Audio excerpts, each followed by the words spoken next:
May, ang cute-cute niyo naman. Magiliw na sabi ni Karina sa mga pusang nakita niya sa gilid ng eskinita.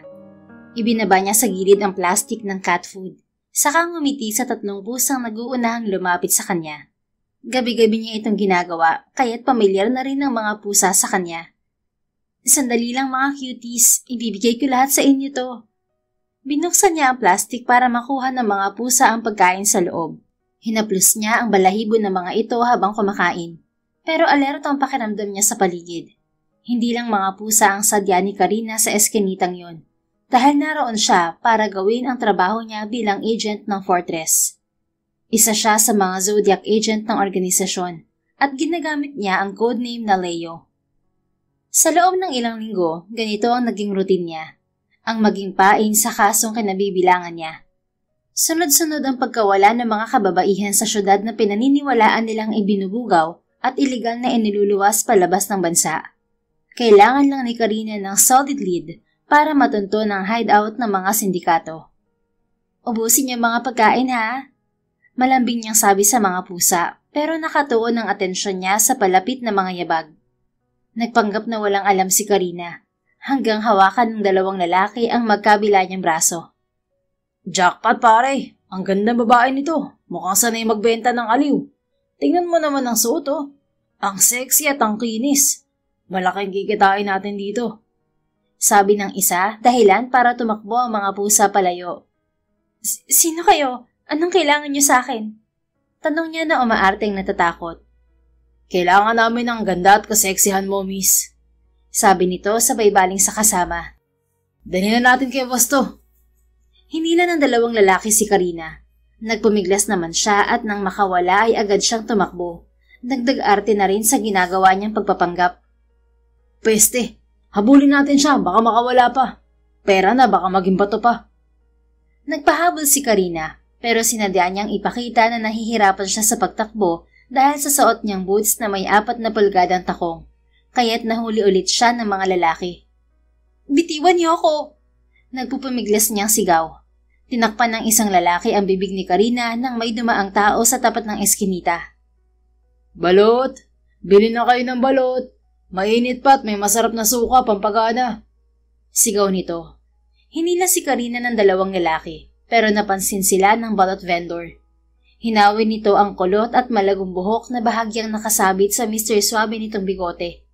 Pinagkatitigan pa nito ang direksyon nila na parang sinisigurado kung tama ang nakikita nito. Hoy! Bitiwan niyo siya! Sigaw ng balot vendor sa 2 lalaki. Kinuha nito sa styrofoam ang mga tinitindang balot at pinagbabato sa mga lalaking humihila sa kanya. Ayst, pinapahamak niya lang ang sarili niya.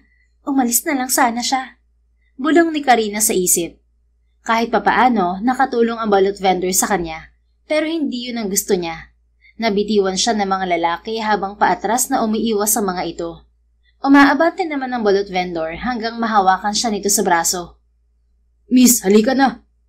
Tatakbo na sana ito kasama siya. Pero bumahing ito.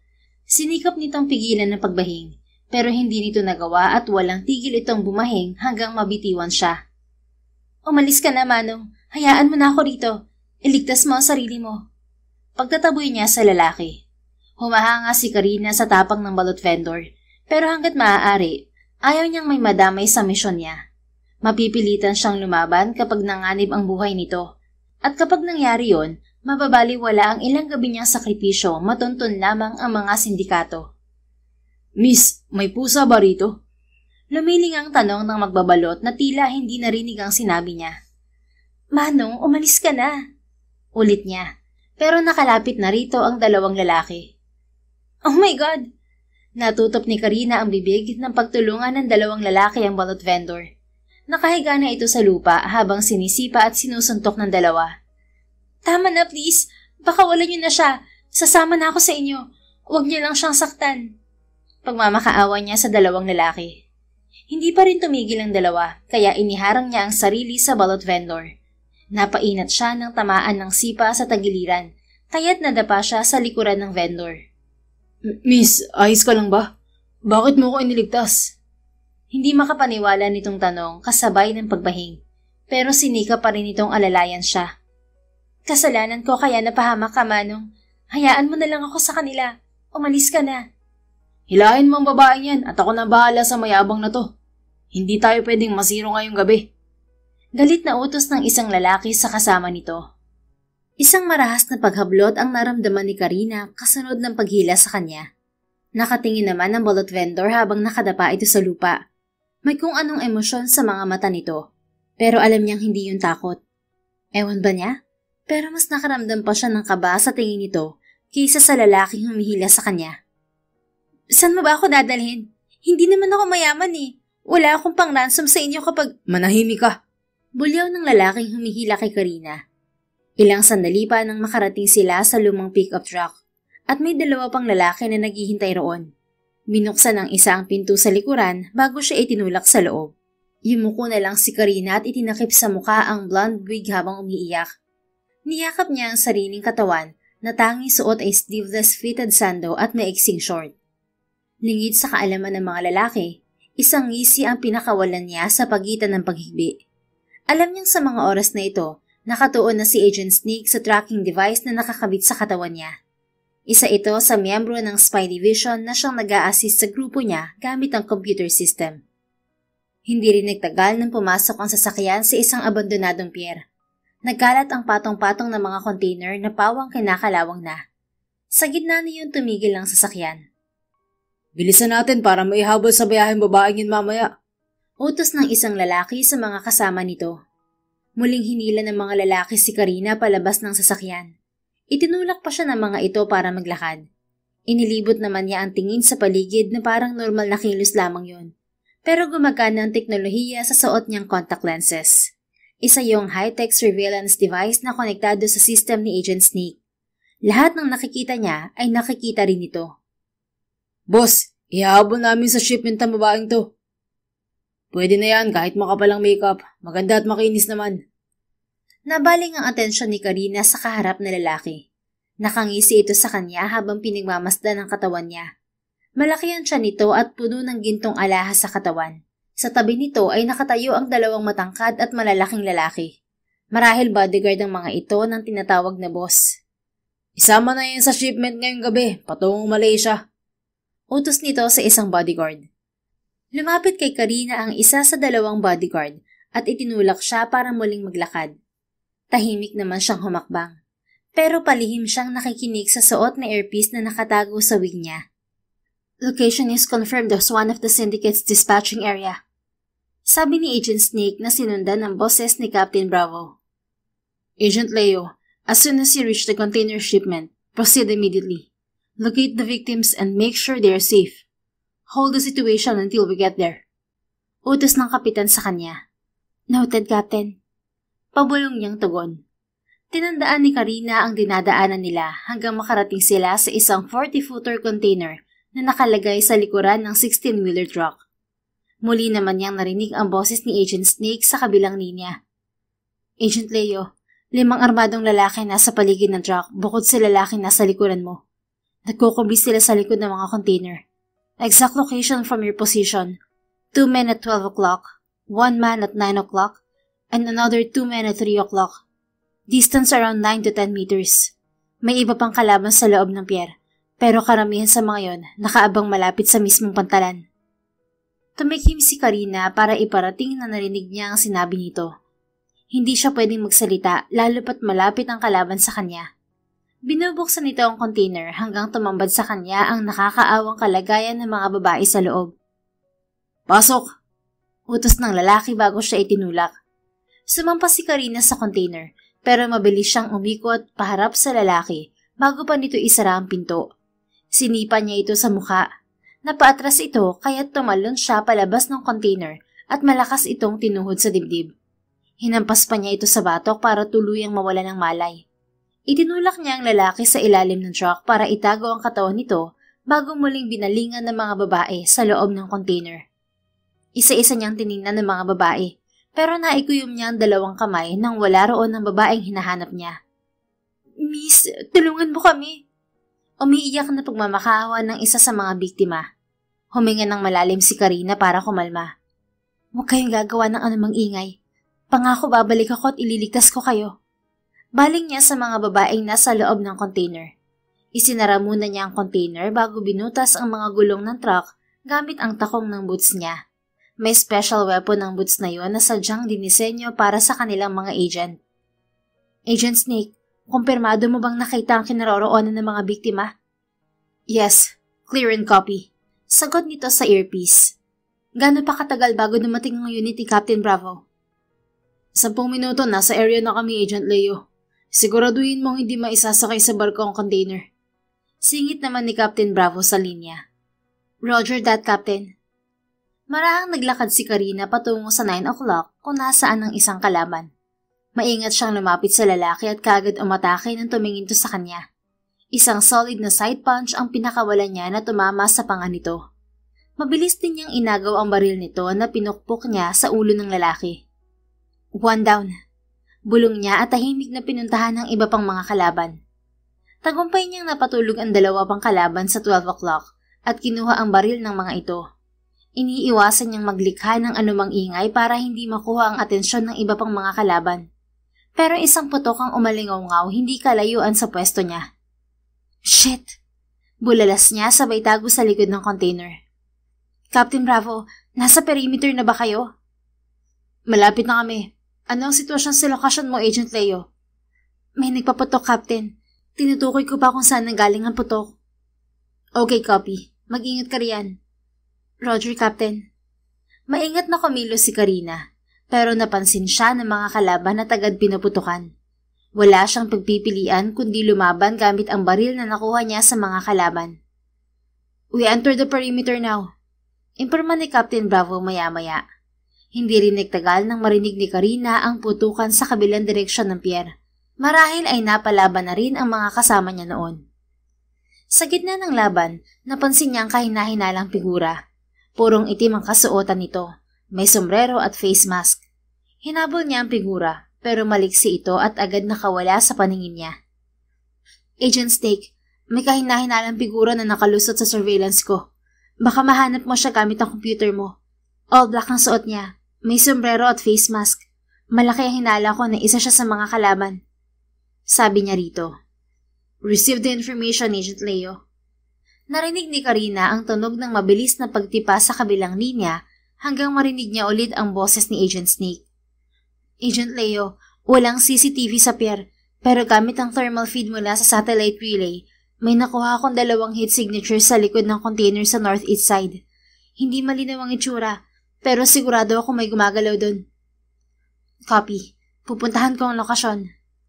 Maingat na umakyat si Karina sa ibabaw ng mga container. Mula sa itaas, tahimik siyang gumalaw papunta sa tinukoy na lugar ni Agent Snake hanggang sa matanaw niya ang hinahanap na figura. Nakita ko na ang target, Agent Snake. Ako na bahala rito. Sabi niya nang may bahagyang ngiti habang nakatitig sa figura. Sige, sabihin mo lang ako kung kailangan mo ng backup. Okay, copy. Tumakbo si Karina sa ibabaw ng mga container habang hinahabol ang figura. Nang halos maabot na niya ito, bigla siyang tumalon pababa upang humahuli ito. Ngunit tila naramdaman ng lalaki ang presensya niya at agad itong humarap sa kanya. Nagulat si Karina nang saluhin siya ng lalaki. Dahil sa lakas ng impact, pareho silang natumba. Napahiga ang lalaki habang siya ay nasa ibabaw nito at aksidenteng nagdikit ang mga mukha nila. Bagamat may suot itong face mask, naramdaman pa rin niya ang init ng hininga at labi nito sa sarili niyang mga labi. Mabilis na dumistansya si Karina at tinangkang alisin ang takip sa mukha ng lalaki. Pero mabilis ito. Hinawi siya nito bago tumayo at tumakbo palayo sa kanya. Hindi ka makakatakas sa akin hanggat hindi ko nakikita ang kapatid ko. Patuloy na sinundan ni Karina ang lalaki. Hindi hadlang ang dilim ng paligid sa laki na kagustuhan niyang mahuli ito. Ngunit pagliko niya sa isang bahagi ng container yard, isang figura ang biglang tumilapon sa harapan niya. Ang parehong figurang hinahabol niya.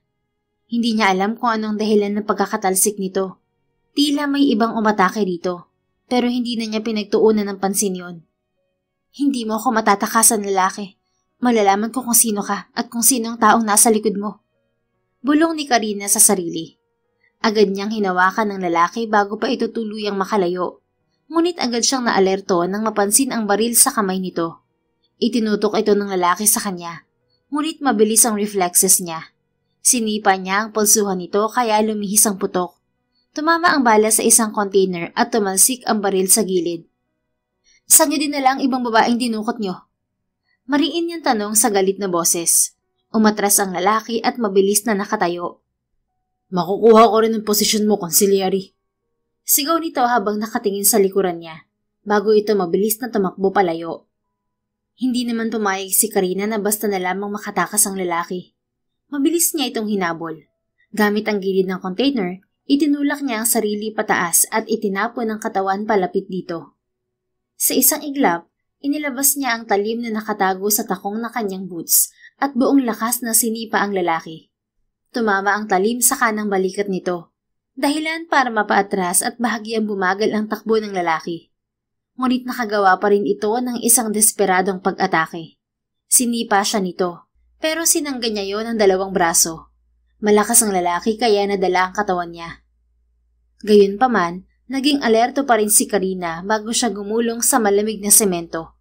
Kaagad niyang naikabit sa pants ng lalaki ang tracking device na suot niya bago ito tumakas. Agent Snake, kailangan ko na konting oras mo ngayon. Sabi niya sa earpiece habang muling tumayo at pinanood ang direksyong tinakasan ng lalaki. Go ahead, Agent Leo. Pakitrack ang device ko. Ikinabit ko yun sa kahina-hinalang lalaki na binanggit ko kanina. Anya habang nakatitig sa dilim kung saan nawala ang bigura. Copy that, Agent Leo. Bumuntong hininga si Karina bago pumihit sa likuran. Ngunit napansin niya ang mahinang paggalaw sa mas madilim na parte ng pier. Pupuntahan niya sana yon, pero napatigil siya nang marinig ang boses ni Captain Bravo. Mission accomplished. Magkita-kita tayo sa may entrance ng pier. Binaliwala na lang ni Karina ang napansin at bumalik sa mga kasama niya. Samantala, sa direksyong pupuntahan sana ni Karina, lumabas ang lalaking may itim na kasuotan. Ang lalaking sumalo kay Karina nang tumalon ito mula sa itaas ng mga container. Ang tinatawag na consigliere ng figurang kalaban nito. Nakatingin ang lalaki sa papalayong bulto ng dalaga. Impressive. She used herself as bait to track this location and managed to rescue the kidnapped victims. I thought she needed to be saved, but clearly, she can defend herself even before anyone steps in. Isang ngisi ang pinakawalan ng figura bago nito itinago ang hawak na baril sa likuran.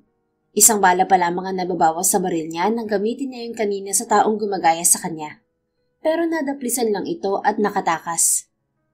Looks like we're after the same target, miss. Surely our paths will cross again soon. And when that happens, don't get in my way. You're the only woman who's ever caught my attention, and I don't need distractions. Bulong pa ng figura bago nilisan ng lugar. Naging matagumpay ang operasyon ng grupo ni Captain Bravo. Nailigtas ang mga biktima at nahuli ang karamihan sa miyembro ng mga sindikato, maging ang mga lalaking dumukot kay Karina. Sa kabila ng lahat, dismayado pa rin ang dalaga. Hindi nila nahuli ang Big Boss at tanging mga underling lamang ang nahuli nila. Good job, Agent Leo. Bati ni Captain Bravo sa kanya. Thank you, Captain. But I'd like to continue the mission until we capture the Big Boss. I'm requesting permission to act as bait again. May kutob ako na siyang kahina-hinalang figura na nakita ko kanina, pero hindi ko pa alam kung sino siya. Of course, you can. Hindi pa tapos ang mission hanggat hindi natin nahuhuli ang Big Boss. Ang mahalaga sa ngayon ay nailigtas natin ang mga biktima. Bumuntong hininga si Karina. Kitang-kita sa mukha niya ang pag-aalala at bigat ng kalooban. Captain, I'll be honest with you. May personal akong dahilan kaya tinanggap ko ang misyong to. Isang buwan nang nawawala ang kapatid kong babae at umaasa akong isa siya sa mga nailigtas natin kanina. Pero wala siya roon. I'm sorry kung magiging agresibo akong lutasin ng kasong to. Walang problema, Agent Leo.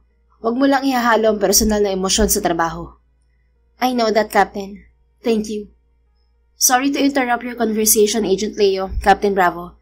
I have something to tell you. Singit ni Agent Snake sa kabilang linya.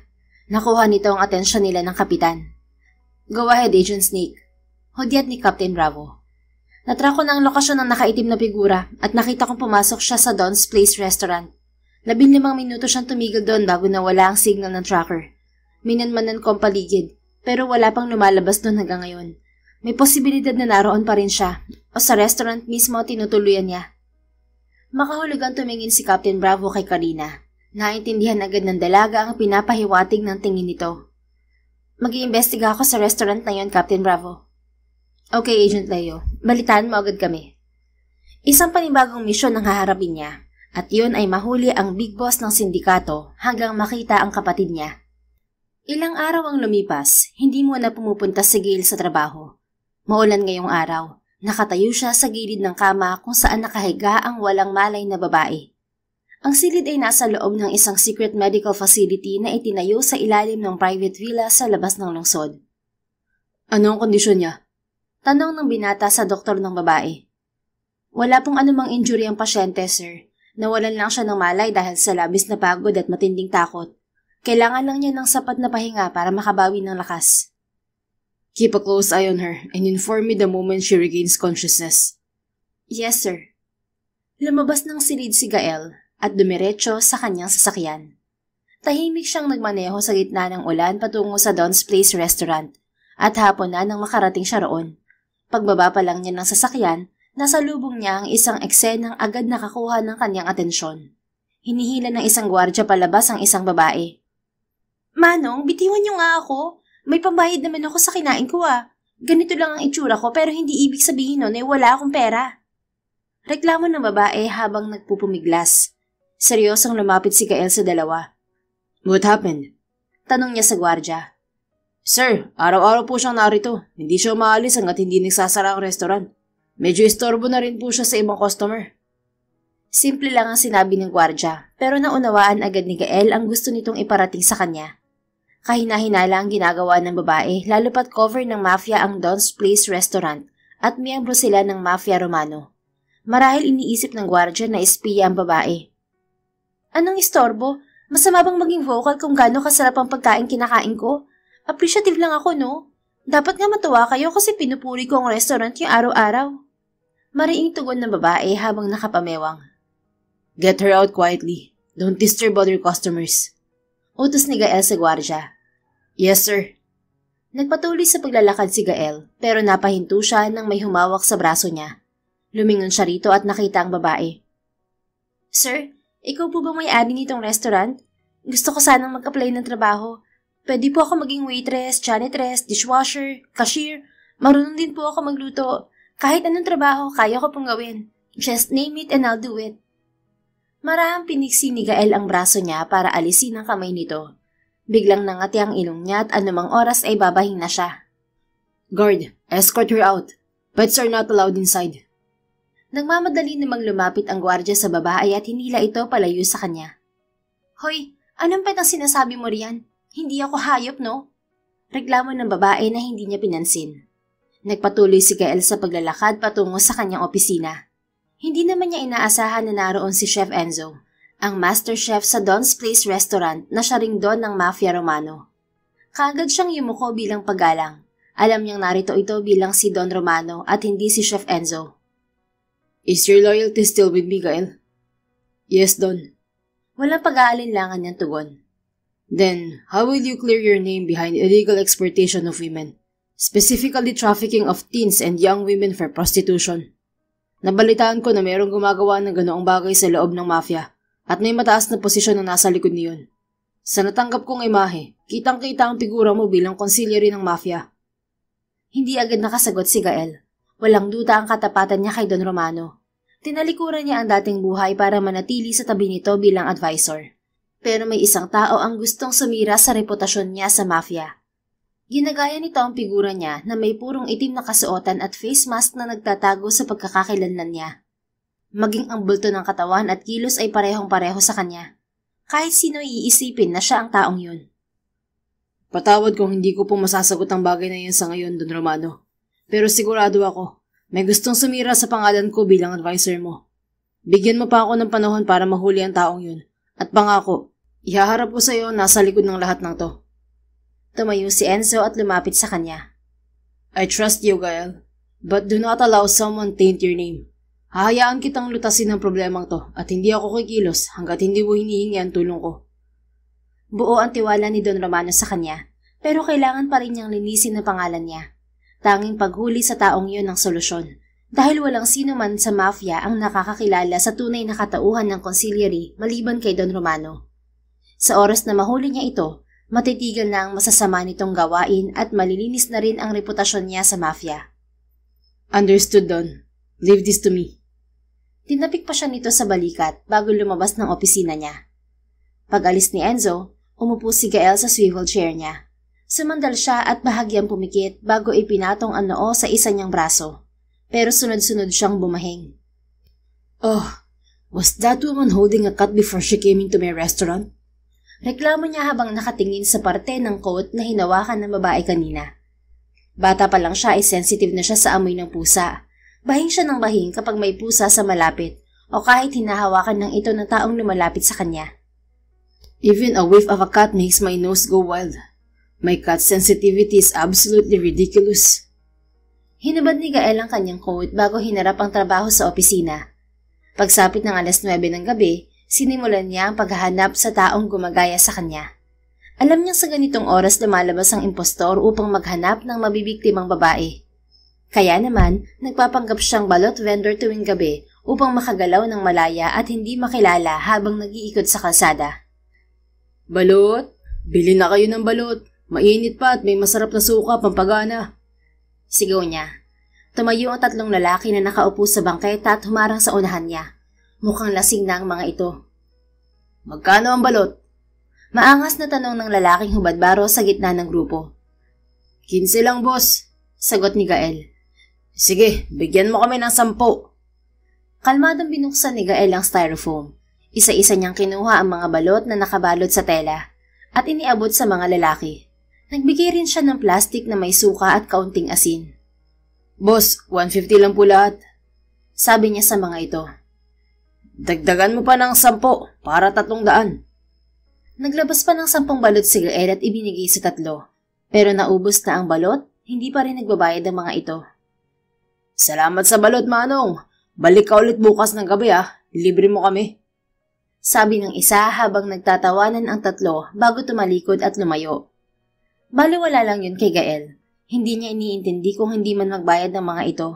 Binibili niya ang mga balot mula sa tunay na vendor.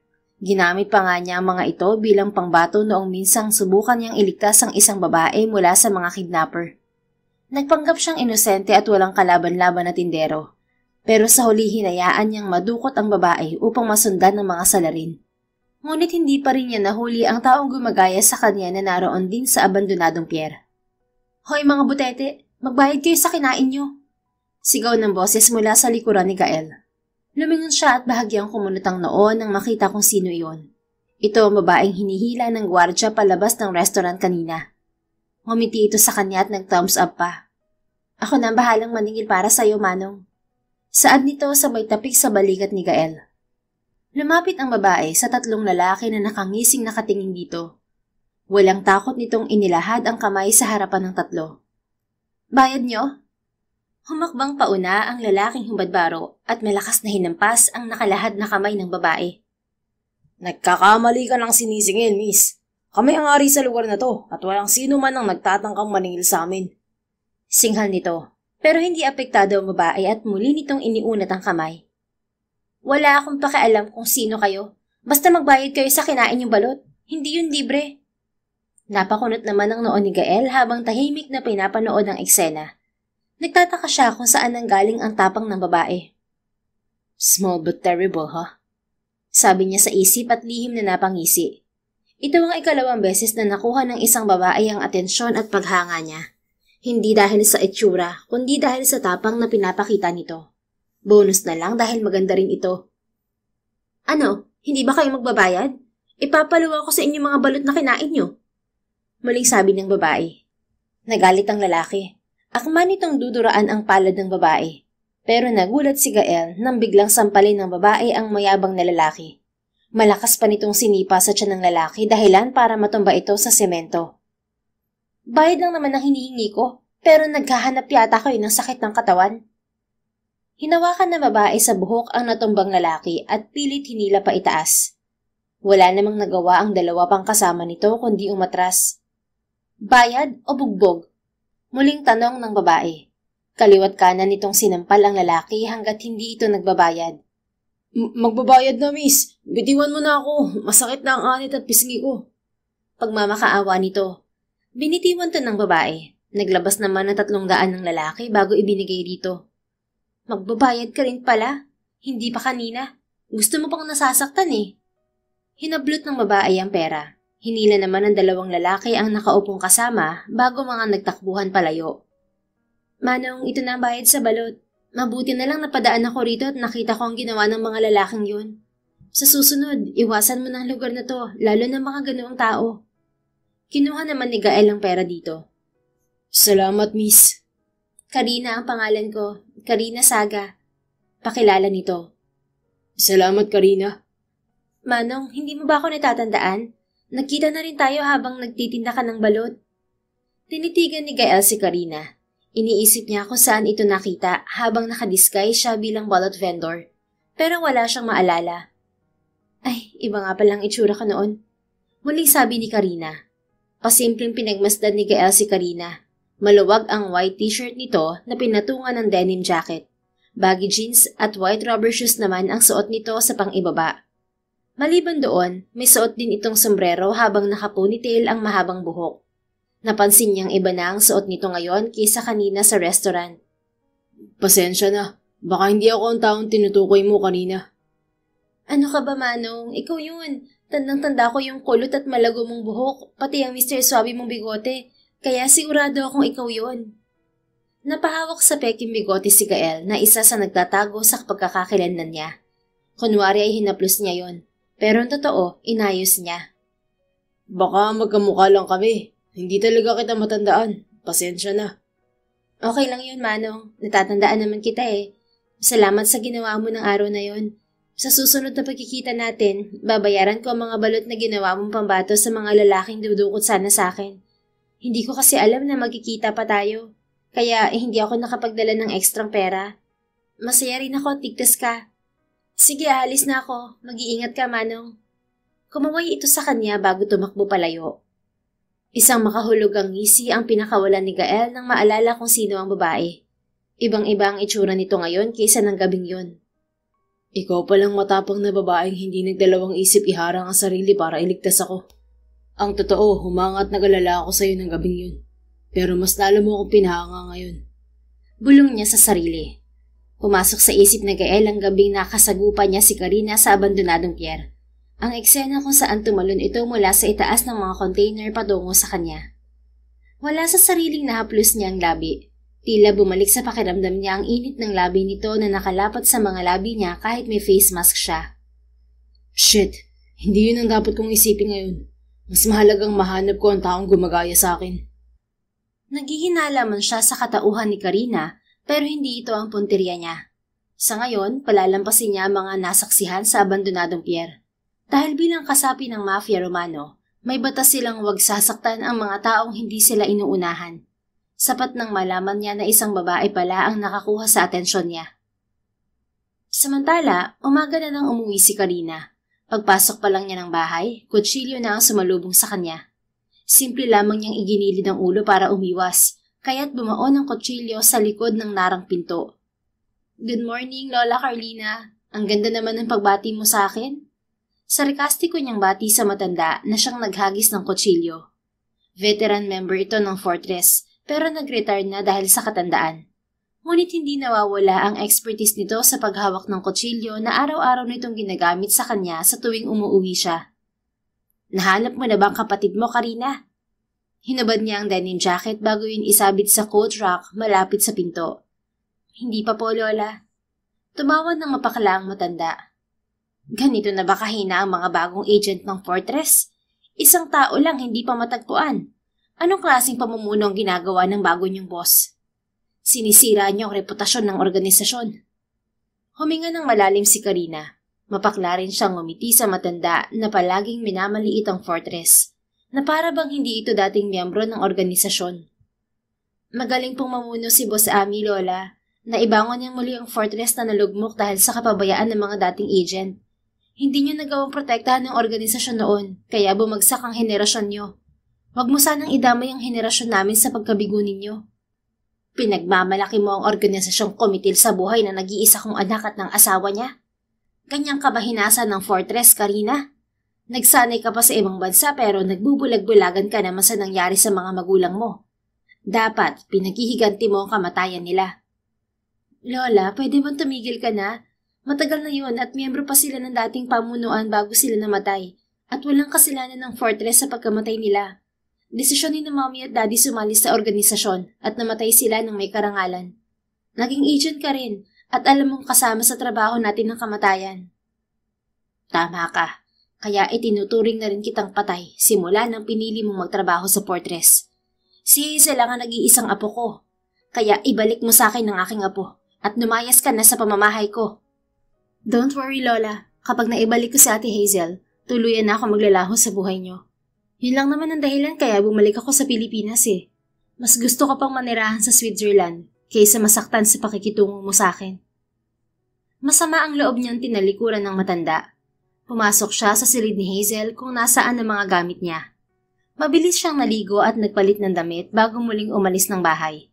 Pwede naman siyang tumuloy sa agent house ng Fortress pero gusto niya rin makasama ang lola niya. Kaya lang, ito na mismo ang may ayaw sa kanya. Nagtungo na lang si Karina sa Don's Place Restaurant para ipagpatuloy ang pagmamasid niya roon. Narito ka na naman, miss. Nakukonsumi sabi ng gwardyang humila sa kanya kahapon nang makita siya. Manong, kakain lang ako. Ang sarap kasi ng pagkain dito at talagang binabalik-balikan. Huwag mo na akong palayasin ha. Hindi na nga ako welcome sa bahay namin, pati ba naman dito? Ito na nga lang ang alam kong lugar na tatanggap sa akin, pinalayas mo pa ako. Mukhang nakonsensya naman si Manong Guard at pinapasok siya. Kaagad siyang umupo sa favorite spot niya malapit sa glass wall kung saan natatanaw ang parking area. Hello Miss Karina, anong order mo ngayon? Nakangiting bati ng waiter na nakilala niya sa ilang araw niyang pabalik-balik sa Don's Place. Pwede ba ako mag-order ng Only Wings, Emilio? Wala sa menu yung Only Wings pero itatanong ko sa chef kung pwede. Sandali lang, babalikan kita. Tumango siya habang nakangiti. Nag-cellphone muna siya habang hinihintay bumalik si Emilio. Eksakto namang nakatanggap siya ng tawag mula kay Agent Aris na kabilang din sa team ni Captain Bravo. Meeting at 3 o'clock later, headquarters. Sabi nito sa kabilang linya. Noted. Sagot lang niya bago naputol ang tawag.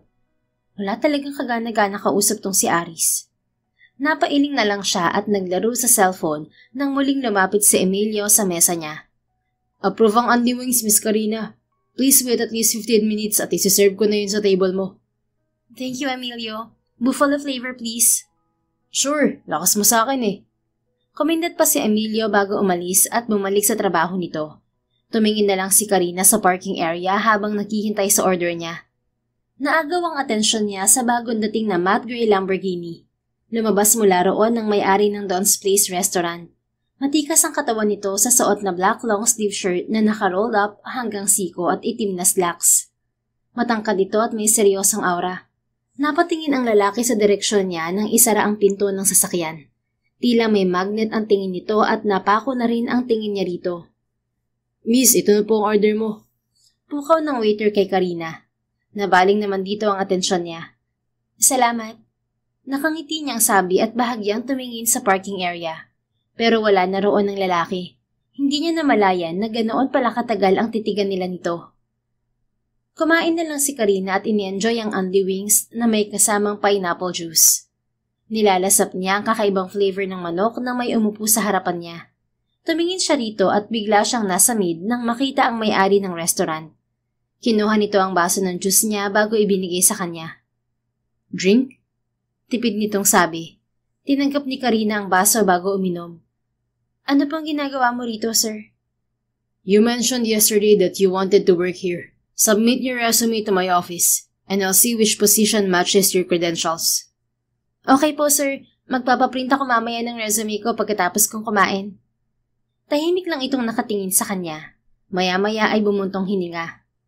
It's lonely. The restaurant won't be held liable if someone chokes. Sabi nito bago tumayo at bigla na lang umalis. Mas malala pa yata kay Aris ang isang yun. In fairness, may halong concern naman ang paalala niya. Ngumiti si Karina at tinapos ang pagkain niya. Nagpa-print din siya ng resume sa pinakamalapit na computer shop bago yun ipinasa sa restaurant. Bago mag-3 ng hapon, Nasa headquarters na si Karina at kasama na niya sa meeting room sina Captain Bravo, Agent Aris at Agent Libra. Sila ang bumubuo sa Combat and Field Mission Division ng Fortress. Naroon din si Agent Snake at kapansin-pansin naman ang pagiging seryoso ni Captain Bravo. Nagsalita ng ibang kasapi ng sindikato na nahuli natin, pero pare-pareho sila ng statement tungkol sa Big Boss nila. Hindi raw nila kilala ang itsura ng Big Boss nila dahil palagi itong nakaitim na kasuotan at face mask. Marahil yun din ang lalaking nakasagupa mo, Agent Leo. Panimula ni Captain Bravo. Humugot ito ng malalim na paghinga bago ito muling nagpatuloy sa sasabihin. The city mayor's daughter has gone missing, and he requested the Fortress service. It turns out this case is connected to our current mission. We thought we were chasing a small-time syndicate, but we've uncovered something much bigger. A full-blown mafia organization. Ipinakita naman ni Agent Snake ang hologram image ng Don's Place Restaurant. Napag-alaman ko na hindi simpleng restaurant lang ang lugar na to.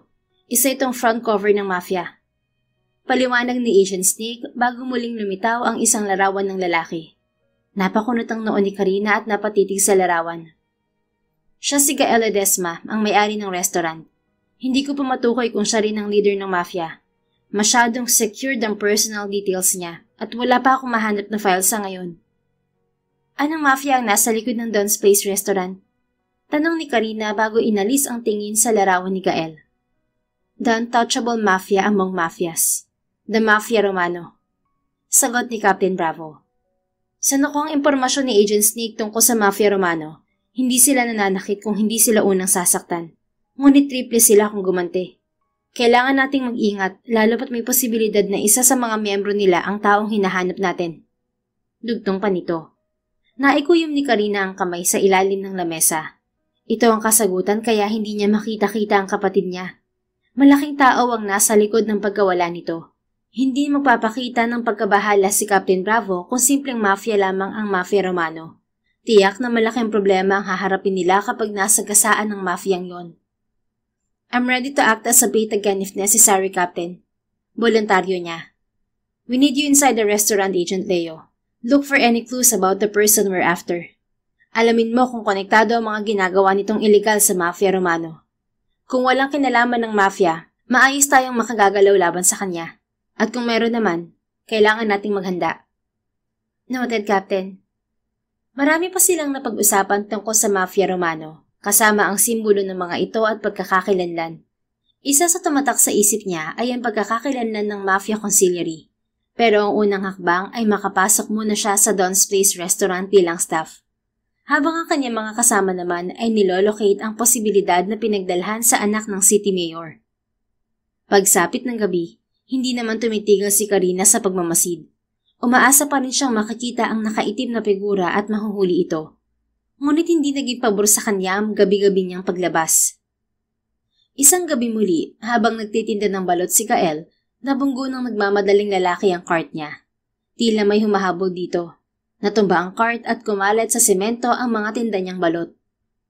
Boss, nasira mo mga paninda ko! Sabi niya at mabilis itong hinawakan sa braso. Huwag kang humarang sa daan para hindi ka nababangga. Umalis ka riyan! Piniglas nito ang braso para alisin ang pagkakahawak ni Gael, pero hindi niya ito binitiwan. Sa halip, nakangisi siyang tumingin dito. May nagutos ba sa'yo para magsuot ng ganyan? All black at face mask? Nakita ni Gael ang pagkagulat ng lalaki. Nagpumiglas ito at pilit kumakawala, pero dinakot niya ito sa kwelyo ng damit. Bitiwan mo ko! Singhal nito. Mas hinigpitan naman niya ang hawak sa lalaki. Sinong nagutos sa'yo? Tiimbagang niyang tanong. Nagpumiglas lamang ang lalaki at hindi sumagot. Pero nawala ang atensyon niya rito nang marinig ang pamilyar na boses. Manong, wag mong bibitiwan yan! Lumingon si Gael at nakita niyang tumatakbo palapit si Karina. Nagawa namang makawala ng lalaki sa hawak niya, pero hindi ito nakalayo at nahuli rin ng dalaga. Mabilis nitong napatumba ang nakaitim na figura. He's weak. Isang babae lang tumbagad. Saad ni Gael sa isip. Pero tama ang hinala niya. Nagpapanggap lamang ang lalaki nakaitim na figura. Masyado itong mahina kumpara sa lalaking nakaharap niya sa abandonadong pier. Marahil pakawala ito ng gumagaya sa kanya para linlangin ang mga naghahanap dito. Peste kayo? Pang-ilan ka na sa mga nahuli kong nakaitim na figura? Kapag wala pa akong nakuhang sagot mula sa'yo, tutuluyan na kita. Galit na sabi ni Karina na tila nauubusan na ng pasensya. May kinuha itong larawan at ipinakita sa lalaki. Kapatid ko ang babaeng to. Pamilyar ka ba sa kanya? Nasaan siya, ha? Sumagot ka. Ngumisi ang lalaki. Wala kang makukuha ang sagot sa akin, miss. Sumuko ka na. Hindi mo na makikita ang kapatid mo. Patay na siya. Nakita ni Gael ang pag-aalam ng galit sa mukha ni Karina. Sunod-sunod nitong sinuntok ang mukha ng lalaki. Dumudugo na ang mukha nito pero hindi pa rin tumitigil ang dalaga. Tama na yan, Karina. Hinawakan niya sa bewang ang dalaga at inangat ito para ilayo sa lalaki. Sinamantala naman yun ng lalaki at tumakbo. Bitiwan mo ako, Manong. Hahabulin ko ang lalaking yun. Papatayin ko siya. Nawala na sa kontrol si Karina. Nagpumiglas ito at sinusubukang kumawala sa braso ni Gael. Pero hindi ito pinakawalan ng binata. Makukulong ka kapag pumatay ka ng tao, Karina. Wala akong pakialam. Bitiwan mo ako dahil baka sa'yo ko ilabas ang galit ko. Mapapahama ka lang sa ginagawa mo.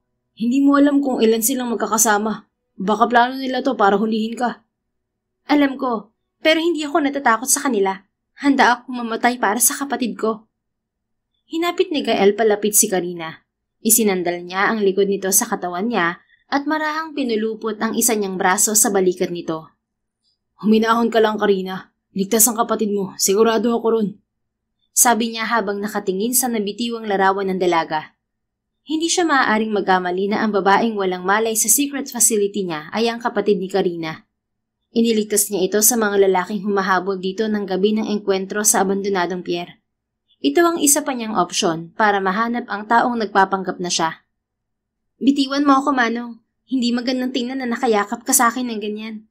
Dalaga ako at matanda ka na. Ang pangit ng tingnan lalo na kung may asawa ka na. Malamig na sabi ni Karina na bahagyang mahinahon na.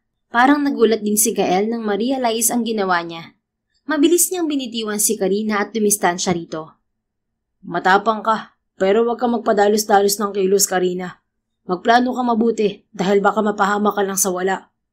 Salamat sa paalala, Manong. Dinampot ni Karina ang larawan at walang lingon itong umalis. Sinundan niya lang ng tingin ang papalayong dalaga. Nakakahanga ang tapang nito at hindi rin maikakaila ang husay nito sa pakikipaglaban. Marahil sa mga oras na ito, nakuha na ni Karina ang atensyon ng taong gumagaya sa kanya. Hindi magtatagal ay kusa itong lalapit sa dalaga para gamitin ang galing nito sa pakikipaglaban.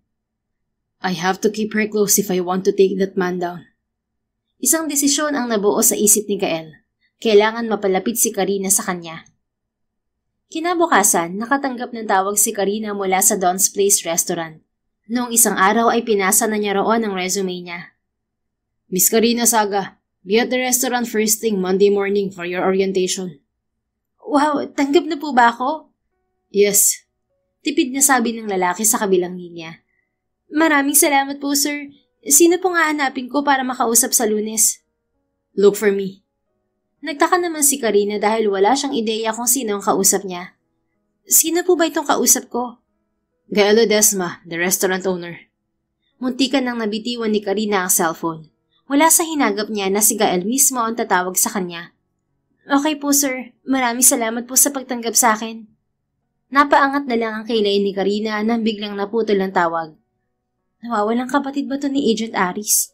Bakit magkaugali sila? Nakasimangot na lang niyang ibinaba ang cellphone sa ibabaw ng kama at ipinagpatuloy ang pag-iimpake ng mga gamit niya. Pinapalayas na siya ng lola niya dahil wala raw siyang karapatang bumalik sa bahay na yon hanggat hindi niya natatagpuan ang kapatid niya. Kahit anong mangyari, hahanapin kita, Ate Hazel. Pinagmasdan niya ang silid ng kapatid niya. Nakadisplay sa dingding ang mga larawan nito at ng kanyang lola. May lumang larawan din ang mga magulang niya, pero kahit isa ay wala siyang larawan sa silid nito. Imposible namang galit din si ate sa akin.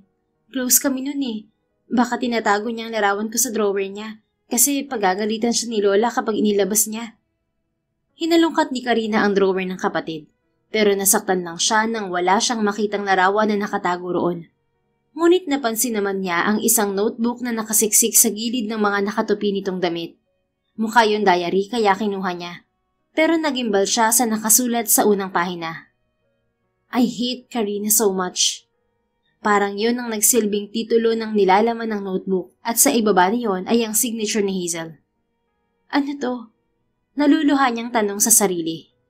Binuklat pa niya ang mga pahina at binasa ang nilalaman niyon. Pero lahat ng nakasulat ay puro sama ng loob ni Hazel sa kanya. May nabasa pa siyang pinagdadasal nitong mamatay na siya sa mga misyon niya. I never imagined things would turn out like this. Pinunasan niya ang luhang kumawala sa mga mata niya. Buong akala niya, si Hazel ang unang sumusuporta sa mga achievements niya. Pero ito pala ang kauna-unahang nagagalit sa mga tagumpay niya. Halos mabaliw na ako sa paghahanap sa iyo, Ate Hazel. Pero hinahangad mo pala ang kamatayan ko. All this time, ako lang pala nagmamalasakit sa inyo ni Lola. Pagbuklat ni Karina sa huling pahina ng notebook, nakita niya roon ang larawan nito kasama ang isang lalaki. Nakasulat doon kung gaano nito kamahal ang lalaki at handa nitong takasan ang matanda makasama lamang ito. Itinupi niya ang notebook bago ibinalik sa gilid ng damitan ni Hazel. Kinuha niya ang maleta ng mga gamit niya bago lumabas ng silid. Aalis na po ako, Lola. Paalam niya sa matanda na nakaupo sa balkonahe ng bahay. Hindi siya nito pinansin na tila walang pakialam sa pag-alis niya. Siya nga po pala, Lola. Ang sabi mo sa akin ay dinukot si Ate Hazel. Pero nakita ko ang diary niya. Nalaman kong may nobyo siya at gusto niyang sumama sa lalaking yun. Maaaring yun po ang dahilan kaya umalis siya. Agent din ako noon at alam ko kung paano kumilatis ng tao. Mapapahamak lang siya sa lalaking yun. Kailangan mo siyang iligtas bago mangyari yun. Sagot ng matanda na hindi tumitingin sa kanya. Wala po tayong magagawa kung siya ang gusto ni Ate Hazel. Kilala ko ang lalaking yun.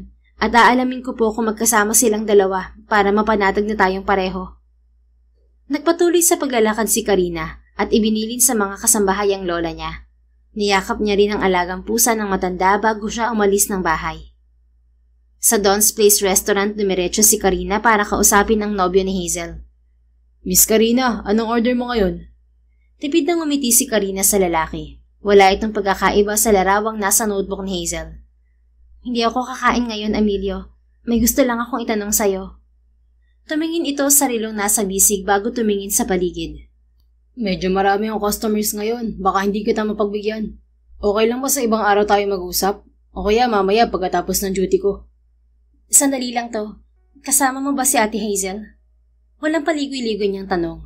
Nagbago ang ekspresyon ni Emilio. Sandali itong sumeryoso bago ngumiti. Tama ang hinala ko na kapatid ka ni Hazel, Miss Karina. Magkamukha kasi kayo at palagi ka rin niyang pinagmamalaki sa akin. Proud na proud siya sa'yo. So magkasama talaga kayo? Oo, magkasama kami ni Hazel. Pasensya na kung nagtatago siya sa inyo. Hinahadlangan kasi ng lola niyo ang relasyon naming dalawa, kaya humantong kami sa ganitong sitwasyon. Pasensya na talaga kung pinag-alala namin kayo. Kung gusto mo, pwede kitang dalhin sa kapatid mo. Alam ko excited din siyang makita ka. Sapat na mga narinig ko, Emilio. Salamat sa oras mo. Ayaw mo bang makita si Hazel? Sa ibang araw na lang. Sige, aalis na ako. Ngumiti ng bahagya si Karina bago tumayo. Diretso lang ang tingin niya habang naglalakad. Naglalaro sa isip niya ang mga nalaman ngayong araw, kaya't hindi niya napansin ang nakasalubong na lalaki. Ouch! Daing niya na mabangga rito at bahagyang napaatras. Pero mabilis na hawakan ng lalaki ang braso niya at naituon naman niya ang isang paa sa likuran para hindi siya matumba. Pay attention to where you're walking, Miss Saga. Saad ng baritonong boses. Nakagat ni Karina ang ibabang labi nang makita si Gael at parang pinapagalitan siya nito. Sorry sir, marami lang akong iniisip. Pwede mo na akong bitiwan. Hindi naman ako natumba eh. Kumunot ang noo ni Gael bago tumingin sa braso niyang hawak nito. Gumalaw-galaw ang butas ng ilong nito kasabay ng sunod-sunod na pagbahing. Don't even think about holding a cat before walking in here, Miss Saga. I'm sensitive with cats. Sabi nito bago siya bitiwan at talikuran. Napanganga na lang si Karina at bumuga ng hangin. Kailanman, hindi pa siya binibigo ng matalas niyang pakiramdam at obserbasyon. 3 bagay ang natuklasan niya ngayong araw. Tungkol sa kapatid niya, kay Emilio, at kay Gael Ledesma. So many revelations in one day. I need time to process those information. Kinagabihan, mang-isang uminom si Karina sa beer tent sa tabi ng seaside. Mas gusto niyang magpakalasing doon kaysa sa mamahaling bar na sobrang ingay. At least doon, Kakaunti lang ang tao at tanging alon ang naririnig na ingay sa paligid. Sunod-sunod ang paglagok niya ng beer. Ang dami niyang nadiskubre ngayong araw at parang sasabog ang utak niya sa mga yon. Hindi talaga madali ang trabahong ginagawa ko. Marami ako natutuklasan na minsan mahirap din paniwalaan. Paano nagagawang makipag-usap ni Ate Hazel sa akin nang hindi ako sinusumbatan? Akala ko mahal niya ako. Hindi naman pala.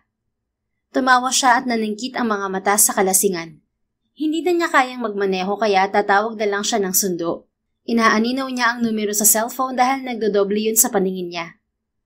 Bakit ayaw mo pindot? Sa inis niya, dinutdut na lang niya ang screen bago pinindot ang call button. Hindi malinaw sa kanya kung kaninong numero ang napindot niya. Yo Aris, sunduin mo naman ako please. Lasing na ako eh. Narito ako sa beer tent sa may seaside. Yung palagi kong pinupuntahan noon. Alam mo naman to, di ba? Wala akong tutulugan ngayong gabi eh. Pinalayas ako ni Lola sa bahay. Baka pwede mo akong ihatid sa quarter. Sabi kaagad niya nang sumagot ang nasa kabilang linya. Wait for me there. Sagot nito bago nawala ang tawag. Parang ang bait naman ni Aris ngayon. Ano kayang nakain nun at susunduin niya talaga ako? Nag-uutos lang naman yun kapag nagpapasundo ako. Nakaramdam ng pagkahilo si Karina kaya yumuko siya sa mesa. Hindi niya alam kung ilang minuto o oras siya sa ganoong posisyon, hanggang naramdaman niya ang pag-angat ng katawan niya. Bahagya siyang nagmulat at unang bumungad sa kanya ay ang pamilyar na malago at kulot na buhok. Manong, ikaw ba yan? Huwag ka malikot, Karina, baka mahulog ka. Sabi nito bago inayos ang pagkakapasan niya sa likuran nito. Paano mo nalaman na narito ako, Manong? Napadaan lang ako rito habang nagtitinda. Nakita kitang pinapalibutan ng mga lasing na lalaki sa mesa mo. Bakit ka ba nagpakalasing kung hindi mo kaya? Pinapagalitan mo ba ako, Manong? Sorry na, malungkot kasi ako ngayon. Yung taong pinapahalagahan ko, hinahangad pa lang kamatayan ko. Akala ko kakampi ko siya pero hindi pala. Mahina siyang tumawa bago iniyakap ang braso sa leeg ng lalaki. Ipinatong pa niya ang ulo sa balikat nito habang nakaharap ang kanyang mukha sa leeg nito. Alam mo, Manong, masyado kang malakas para sa edad mo. Matanda ka na pero ang tigas ng dibdib mo. Hinampas pa niya ang dibdib nito habang tumatawa. Shit, don't do that, Karina. Muling tumawa si Karina. Lasing na talaga ako, Manong. Ang sexy kasi pakinggan ng boses mo. Nag-i-English ka pa. Baka magalit ang asawa mo sa akin, ha? Wala akong asawa. Mabuti naman kung ganun.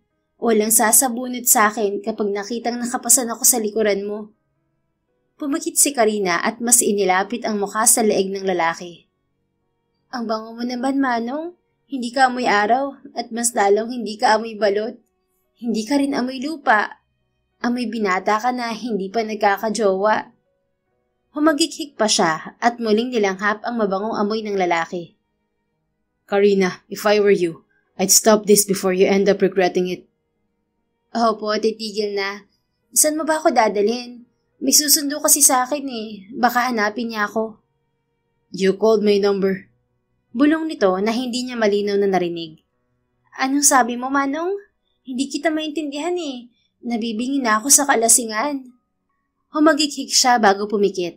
Panatag ang pakiramdam niya habang nakapasan dito. Matulog ka muna at magpalipas ng kalasingan. Sasamahan mo na kita rito. Naramdaman ni Karina nang ibinaba siya nito sa isang upuan. Maya-maya ay inangat nito ang ulo niya at ipinatong sa hita nito. Napangiti na lang siya habang nakapikit. Samantala, lihim na pinapagalitan ni Gael ang kanyang sarili. Hindi niya alam kung ano ang nagtulak sa kanya at nagmadali siyang magsuot ng disguise nang matanggap ang tawag ni Karina. Ipinahanap pa niya ang lokasyon nito at nagmamadaling pinuntahan. Inaamin naman niyang nakuha ni Karina ang atensyon niya. Pero hindi aabot na sasamahan pa niya itong magpalipas ng kalasingan habang nakaunan sa hita niya. What's happening to me? Why am I even doing this? This isn't who I am. Pinagmasdan niya ang nakapikit nitong mukha na may bahagyang ngiti sa labi. Sa pagtagal ng titig niya, unti-unti rin bumibilis ang tibok ng puso niya. God, what have you done to me, Karina? Maingat niyang inalis ang ulo ni Karina sa hita niya bago tumayo. Iniwan niya itong nakahiga sa mahabang upuan. Pero hindi pa siya nakalalayo nang muli niya itong tingnan. Damn it. I can't just walk away and leave her like that. Napahinto si Gael sa paghakbang nang babalikan na niya si Karina. Napansin niya ang ilang kalalakihan sa paligid na pasimpleng nakatingin dito. Ang dalawa sa mga ito ay hindi nakatiis at lumapit sa lasing na dalaga. Nakuyom niya ang kamay nang haplusin ng isa ang pisngi ni Karina. Nagmamadali siyang lumapit sa mga ito. Don't you dare touch her, jerk! Galit niyang sabi. Hindi niya alam kung saan nagmumula ang galit niya, pero kumukulo ang dugo niya sa lalaking humawak kay Karina. Hoy, tanda! Huwag kang istorbo! Malis ka rito! Pa-Ingles-Ingles ka pa! Tsupe! Sinampal siya ng lalaki kaya't mas lalong nag-init ang ulo niya. Tinawag pa siya nitong matanda kahit itim naman ang wig niya. Inuulit ko, wala kang karapatang hawakan ng babaeng to. Muling babala ni Gael. Akmang hahawakan ng lalaki ang damit niya, pero malakas niya itong sinuntok. Hindi naman siya lumalabag sa batas ng Mafia Romano dahil una siyang sinaktan ng lalaki. Kaya lang, mas malakas ang pangbawi niya. Aray! Punyeta! Bakit mo ako sinuntok? Sino ka ba ha? Anak niya yata yung babae, pare. Sambit naman ang kasama nito. Pinigilan ni Gael ang sarili na wag patulan ng dalawang lalaki, pero malapit nang mapigtas ang pasensya niya. Umalis na kayo. Mahinahon ngunit madiin niyang sabi. Tumawa ang dalawang lalaki at tinawag pa ang mga kasama nito. Pinalibutan ng 7 kalalakihan si Gael.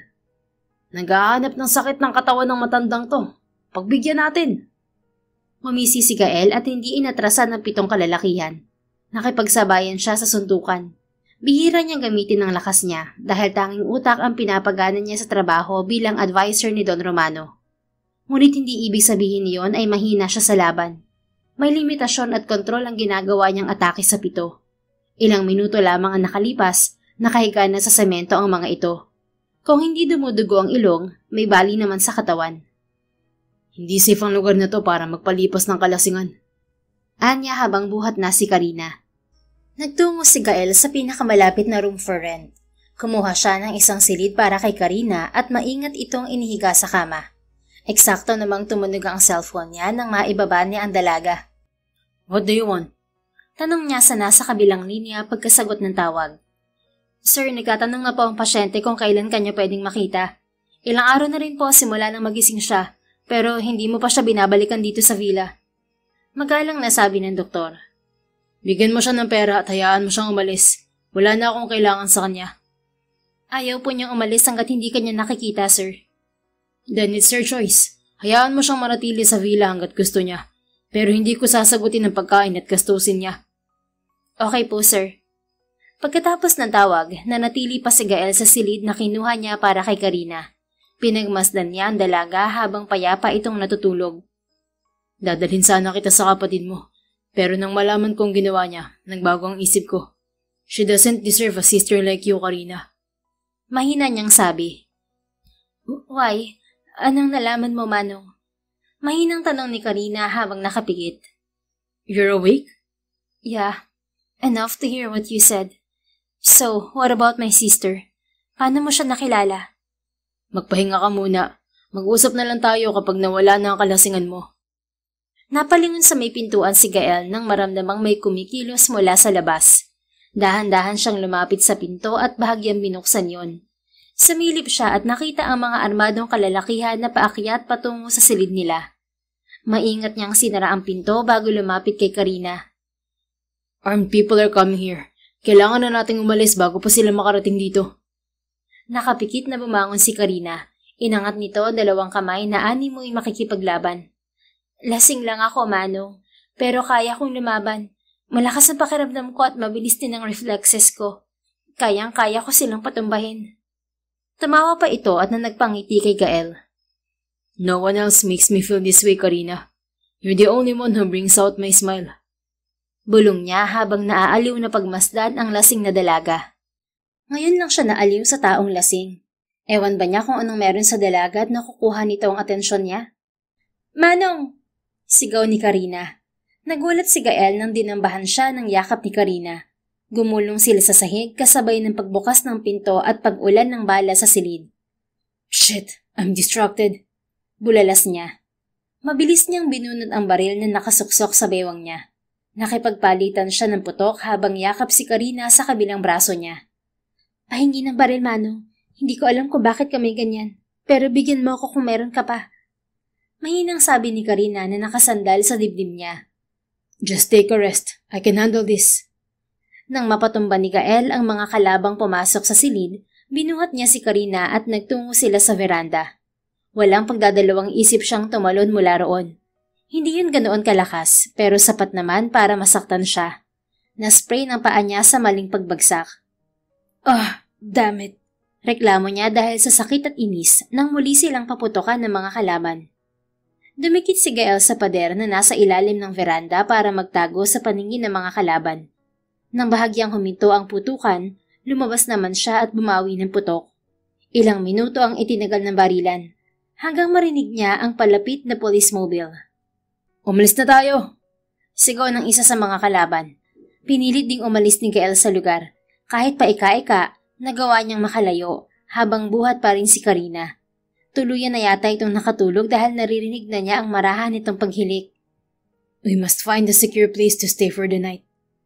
Tinawagan ni Gael ang tao ngayon niya lang ulit makakausap. Hindi naman siya nabigo at ilang ring lang ay sumagot na ito. Why? Tanong nito sa kabilang linya. Pick me up.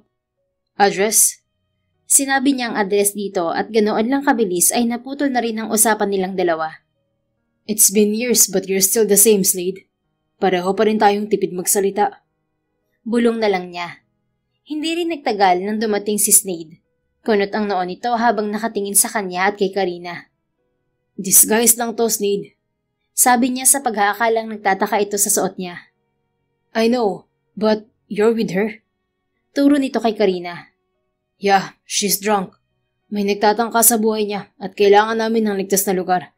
Ligtas siya sa bahay natin, Slade. She can save herself even she's drunk. Bulong nito na hindi niya pinansin. Umalis na tayo. Sa bahay na lang tayo mag-usap. Sabi na lang niya bago sumakay sa kotse ni Slade. Tahimik naman itong nagmaneho hanggang makarating sila sa mansyon nila.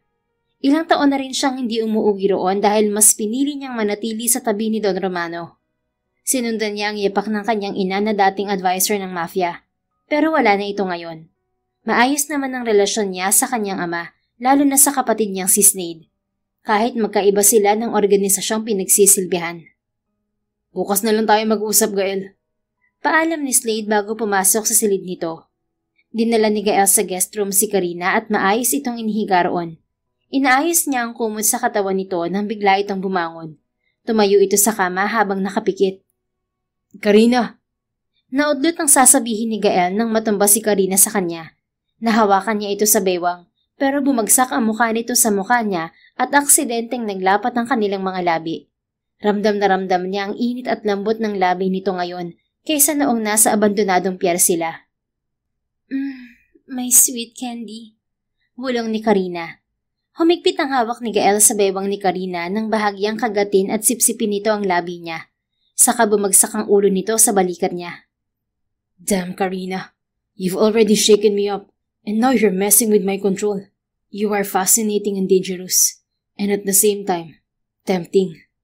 Good thing you're drunk, because if you weren't, I swear I'd make you mine tonight. Ibinalik ni Gael sa pagkakahiga si Karina, pero napatitig pa siya rito lalo na sa malarosas nitong mga labi. Damn it, she's drunk. I'm not the type of guy who takes advantage of a woman in that state. Paalala niya sa sarili. Inayos na lang niya ang kumot ng dalaga bago siya lumabas ng guest room. Kinabukasan, nagising si Karina sa maganda at marangyang silid. Kaagad siyang bumangon at umalis sa kama. Nasaan ako? Tanong niya sa sarili. Nagmamadali siyang lumabas ng silid. Marahan siyang naglakad pa ibaba ng mataas na hagdan. Alerto ang kanya pakiramdam kung sakaling may panganib. Pero maayos naman siyang nakarating sa ibaba. Gising ka na pala. Lumingon si Karina para tingnan kung sino ang nagsalita. Pero laking gulat niya nang makita kung sino ito. Aris, bakit ka narito? Huwag mo sabihin na ikaw ang sumundo sa akin kagabi. Bahagya namang lumapit si Aris sa kanya. Karina, huwag mo kang tawagin sa codename ko rito. Wala tayo sa trabaho. Nakalimutan mo ba ang pangalan ko? Mahina nitong sabi. Sorry, Slade. Nagulat lang ako. Bakit ka pala narito? Bahay mo ba to? Kung may tanong ka, sa akin mo na lang itanong, Misaga. Sabat ng isang boses mula sa itaas ng hagdan. Tumingin si Karina sa direksyon nito at nakita niya si Gael Ledesma. Makisig ito sa suot na gray pants at itim na roba. Nakahawak ito sa railings ng hagdan na parang nahihirapan sa paghakbang. Umiwas naman siya ng tingin at muling binalingan si Slade. Kilala mo pala siya? Yeah, he's my brother. Napasinghap si Karina. Brother? Bakit hindi mo sinabi sa grupo natin na kilala mo pala siya? Malalaman din nila kung sino si Gael kahit hindi ko sabihin. Isa pa, tungkol sa mafia ang misyon natin at hindi tungkol sa kapatid ko. Parang tinatamad nitong sagot. Teka, paano nangyari na magkapatid kayo? Parker ang apelido mo at siya naman ay Ledesma. My mother's surname is Ledesma and my father is Parker. Is that clear now, Miss Saga? Sabi naman ni Gael na nasa ibaba na rin ng hagdan. Okay. Sige, uuwi na ako. Salamat sa pag-ampon ng isang gabi sa akin. Hinawakan ni Gael ang braso niya nang paalis na siya. Nagtataka naman siyang tumingin dito. We need to talk about your job application. Seryoso nitong sabi. Sa Lunes pa naman yun, di ba? Sabado pa lang ngayon. It's still the same. Ako pa rin ang kakausapin mo sa Lunes. Kaya mag-usap na tayo ngayon. At saka may trabaho na akong ibibigay para sa'yo. Anong trabaho naman yan? Human saklay. Naspray na ako kagabi habang itinatakas kita sa mga taong humahabol sa'yo. Kaya kailangan ko ng tulong sa paglalakad. Seriously? Human saklay? Gagawin mo akong saklay? Gulat niyang tanong. Tinaasan naman niya ng kilay si Slade nang mahina itong tumawa bago ito umalis. Yes, walang bakante sa restaurant at ito lang ang trabahong maibibigay ko sa'yo. Any objections? Tanong ni Gael. Wala po, sir. Sarkastiko niyang sagot habang nakangiti ng pilit. Mas okay na rin siguro ang maging human saklay kaysa wala siyang makuhang trabaho para makapasok sa Don's Place restaurant. Obvious din naman ang pamamaga ng paa nito, pero malabo pa sa isip niya ang nangyari kagabi. Good. Simulan mo ng trabaho mo ngayon. Umalakbay si Gael sa kanya at literal na ginawa siyang saklay. Sa kanya ito kumukuha ng suporta para makapaglakad ng maayos. Kasama siya nito patungo sa iba't ibang parte ng bahay at kahit pabalik sa silid nito. May elevator naman dito sa bahay niyo. Bakit mas gusto mong gamitin ng hagdan? Mahihirapan ka dahil sa kondisyon ng paa mo. Tanong ni Karina. Exercise. Tipid nitong sagot habang nakaalakbay sa kanya. Hindi na lang nagkomento si Karina hanggang makarating sila sa silid ni Gael. Sinamahan pa rin niya ito hanggang makapasok sa loob. Pina-check up mo na ba yung paa mo? Tanong niya habang nakatingin sa namamaga nitong sakong. No. Sagot nito sabay higa sa kama at ginamit ang magkabilang braso bilang unan. Bahagyang umiwas ng tingin si Karina nang malilis ang roba ni Gael at bumakat ang pagkalalaki nito sa gray pants. Nagmamalaki yon at hindi niya kayang salubungin ang tingin. Kukuha lang ako ng cold compress. Sabi niya at mabilis na tumalikod. Bumalik sa kusina si Karina. Humingi siya sa kasambahay ng yelo at malinis na towel bago muling bumalik sa silid ni Gael. Nakahiga pa rin ito kahit nakapikit. Lumapit siya sa kama at dahan-dahang inilapat ang malamig na compress sa namamagang bahagi ng paa nito. Nagmulat si Gael nang maramdaman ang ginagawa niya. Bumangon ito habang pinagmamasdan siya. Nililigawan ka ba ni Slade, Karina? Ano? Gulat niyang tanong at hindi sinasadyang napadiin ang towel na may yelo sa paa nito. Oh shit! Napamura ito at agad na iniwas ang paa, pero muli niyang hinawakan yon at ipinatong ulit ang cold compress. Sorry, nakakagulit kasi ang tanong mo. Kilala mo naman ang kapatid mo, di ba? Pagsasalita na nga lang kinatatamaran pa nun. Paano pa siya manliligaw? At saka, hindi ko tayo pantulad ni Slade. Mapapanis ang laway ko kapag kasama ang kagaya niya. Are you telling me you don't like me too? Kumunot ang noo ni Karina bago inangat ang tingin kay Gael. Pero nagulat siya nang nakayuko pala ito malapit sa kanya. Bahagya siyang napaatras, pero mabilis nitong nahawakan ang batok niya para hindi siya makalayo. Be honest, Karina. You don't like me, do you? There's nothing about you that gives me a reason to like you, Mr. Ledesma. Dismayado siyang binitiwan ni Gael. Sandaling ramihistro ang lungkot sa mga mata nito, pero pinagpatuloy niya ang sasabihin.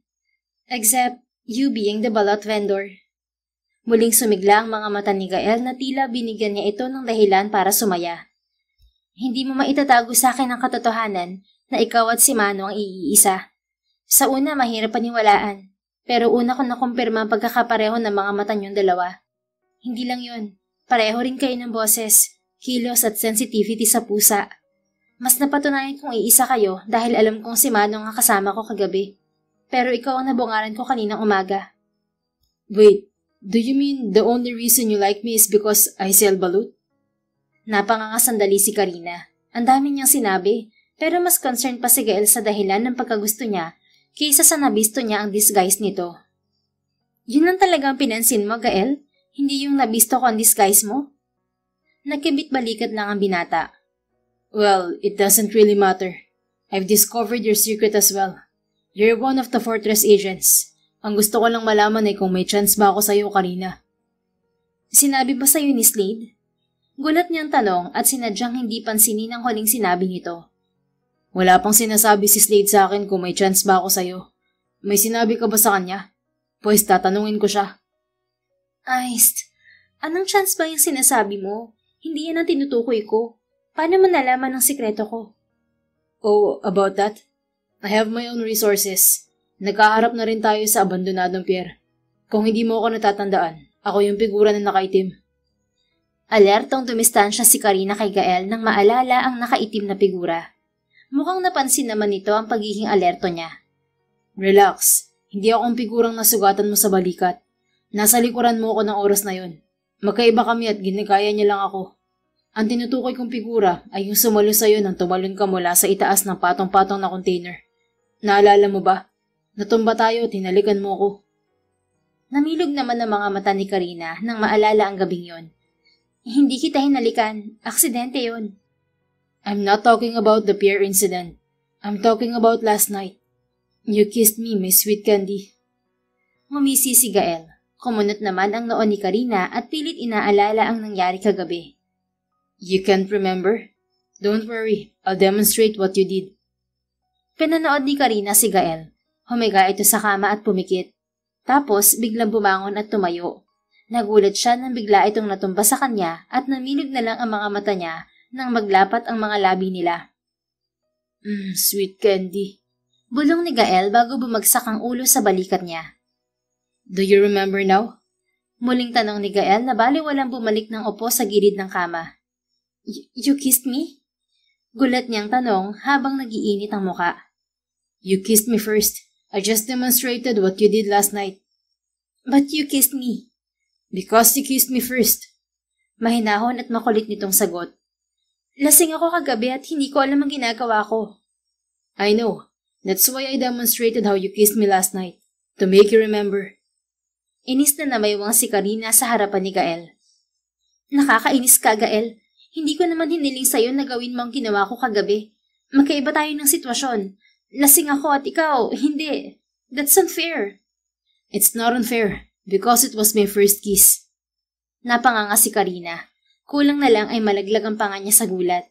Hindi siya makapaniwala na ang isang Gael Ledesma na mukhang modelo at artistahin ay wala pang first kiss at nakuha pa niya yon. My God, are you serious? Bulalas niya. Hindi niya alam kung matatawa ba siya o mamamangha. Ano bang ginagawa nito sa buhay at naubusan na yata ng panahon sa pag-ibig? I don't make jokes, my sweet candy. Nag-init ang pisngi ni Karina sa endearment nito. Isama pa ang titig nito sa kanya. Pilit niyang nilalabanan ang epekto niyon dahil baka magawa ulit niya ang ginawa kagabi.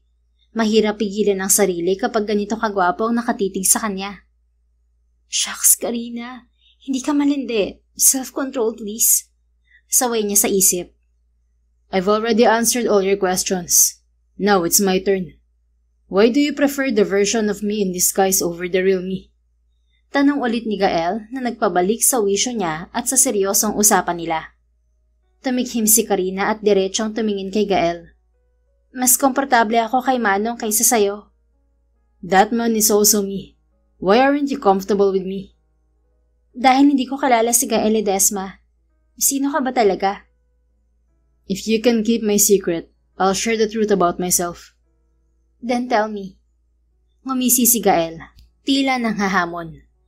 Are you sure? Natigilan naman si Karina. May parte ng isip niya ang nagsasabing wag na lamang alamin. Pero mas nanaig ang kagustuhan niyang malaman kung sino ba talaga si Gael Ledesma. Tell me everything about you, Gael. Nagtaka sa sarili si Karina nang tila may himig na pakiusap ang boses niya. Do you trust me? Tanong ni Gael. I won't be here if I'm not. Tipid itong ngumiti bago tumayo. Dahan-dahan itong lumapit sa isang drawer at may kinuha roon. Are you familiar with this symbol? Tanong nito habang pinapakita ang tatak sa gilid ng baril nito. Napasinghap si Karina dahil yun ang simbolong tumatak sa isip niya habang nasa meeting kasama ang team niya. You're the Mafia Romanos consigliere? The Don's advisor? Sabi niya na nakatitig sa hawak nitong baril. Yes, it's me. Now you know a secret that only Don Romano and his wife are aware of. What can I hold against you to ensure you'll keep it safe? Tell me what you want then. Be my partner, and let's solve this case together, Karina. I have my own team. Hindi ko na kailangan makipagtulungan sa'yo kung kaya naming lutasin ang kaso. You need someone inside the mafia, Miss Sweet Candy. We're chasing the same enemy. You want justice for the kidnapped victims, right? And I need to clear my name. That makes us the perfect team. Hindi nagpadala si Karina sa dahilan ni Gael para makipagtulungan siya rito. Pero nagdalawang isip siya sa sunod nitong sinabi. Your sister is working alongside that person. And as long as she's guarded by the mafia member, you won't get a single lead. Teaming up with me is your only chance. Hindi nagdalawang isip si Karina na maniwala sa mga sinabi ni Gael tungkol kay Hazel. Simula nang mabasa niya ang diary nito, hindi na yun mahirap paniwalaan. Kung kilala mo na ang taong tinutukoy mo, bakit hindi mo pa siya hinuhuli? Timing is everything. I'll make my move when he's off guard. Tumaas ang balahibo ni Karina sa mapanganib ng ngiti ni Gael. Parang may kakaibang ideya na naglalaro sa isip nito ngayon. Walang duda na isa ito sa may mataas na posisyon sa Mafia Romano. Pinapakita na nito ang presensya bilang consigliere ng mafia. Okay, I'm in. But you need to tell me about my sister and her connection to that man. No problem. Deal? Inilahad ni Gael ang hawak nitong baril sa kanya. Anong meron sa baril mo? Shake hands ang ino-offer kapag nakikipag-deal at hindi baril. That's how a mafia deal works. Take it, then return it when a deal is done. Makatutulong din to sa'yo kapag nanganib ka sa gitna ng mga miyembro ng Mafia Romano. Ipakita mo lang to sa kanila at babahag na ang buntot nila. Hindi na nakipagtalo si Karina. Tinanggap na lang niya ang baril ni Gael at sinuksok sa bewang niya. Sinabi pa nito kung paano yung gamitin na sila lamang daw ang nakakaalam. Parehong araw din niya nalaman ang tungkol sa kapatid niya at ang pakikipagsabwatan nito sa mafia. Sa kabilang dako, galit na umuwi ng bahay si Hazel. Pagpasok pa lang nito sa pinto ay sumalubong na agad ang kutsilyo rito. Hindi ito nakaiwas at nadaplisan sa braso. Hanggang ngayon, wala pa ring pagbabago sa abilidad mo, apo. Masamang tumingin si Hazel sa matanda.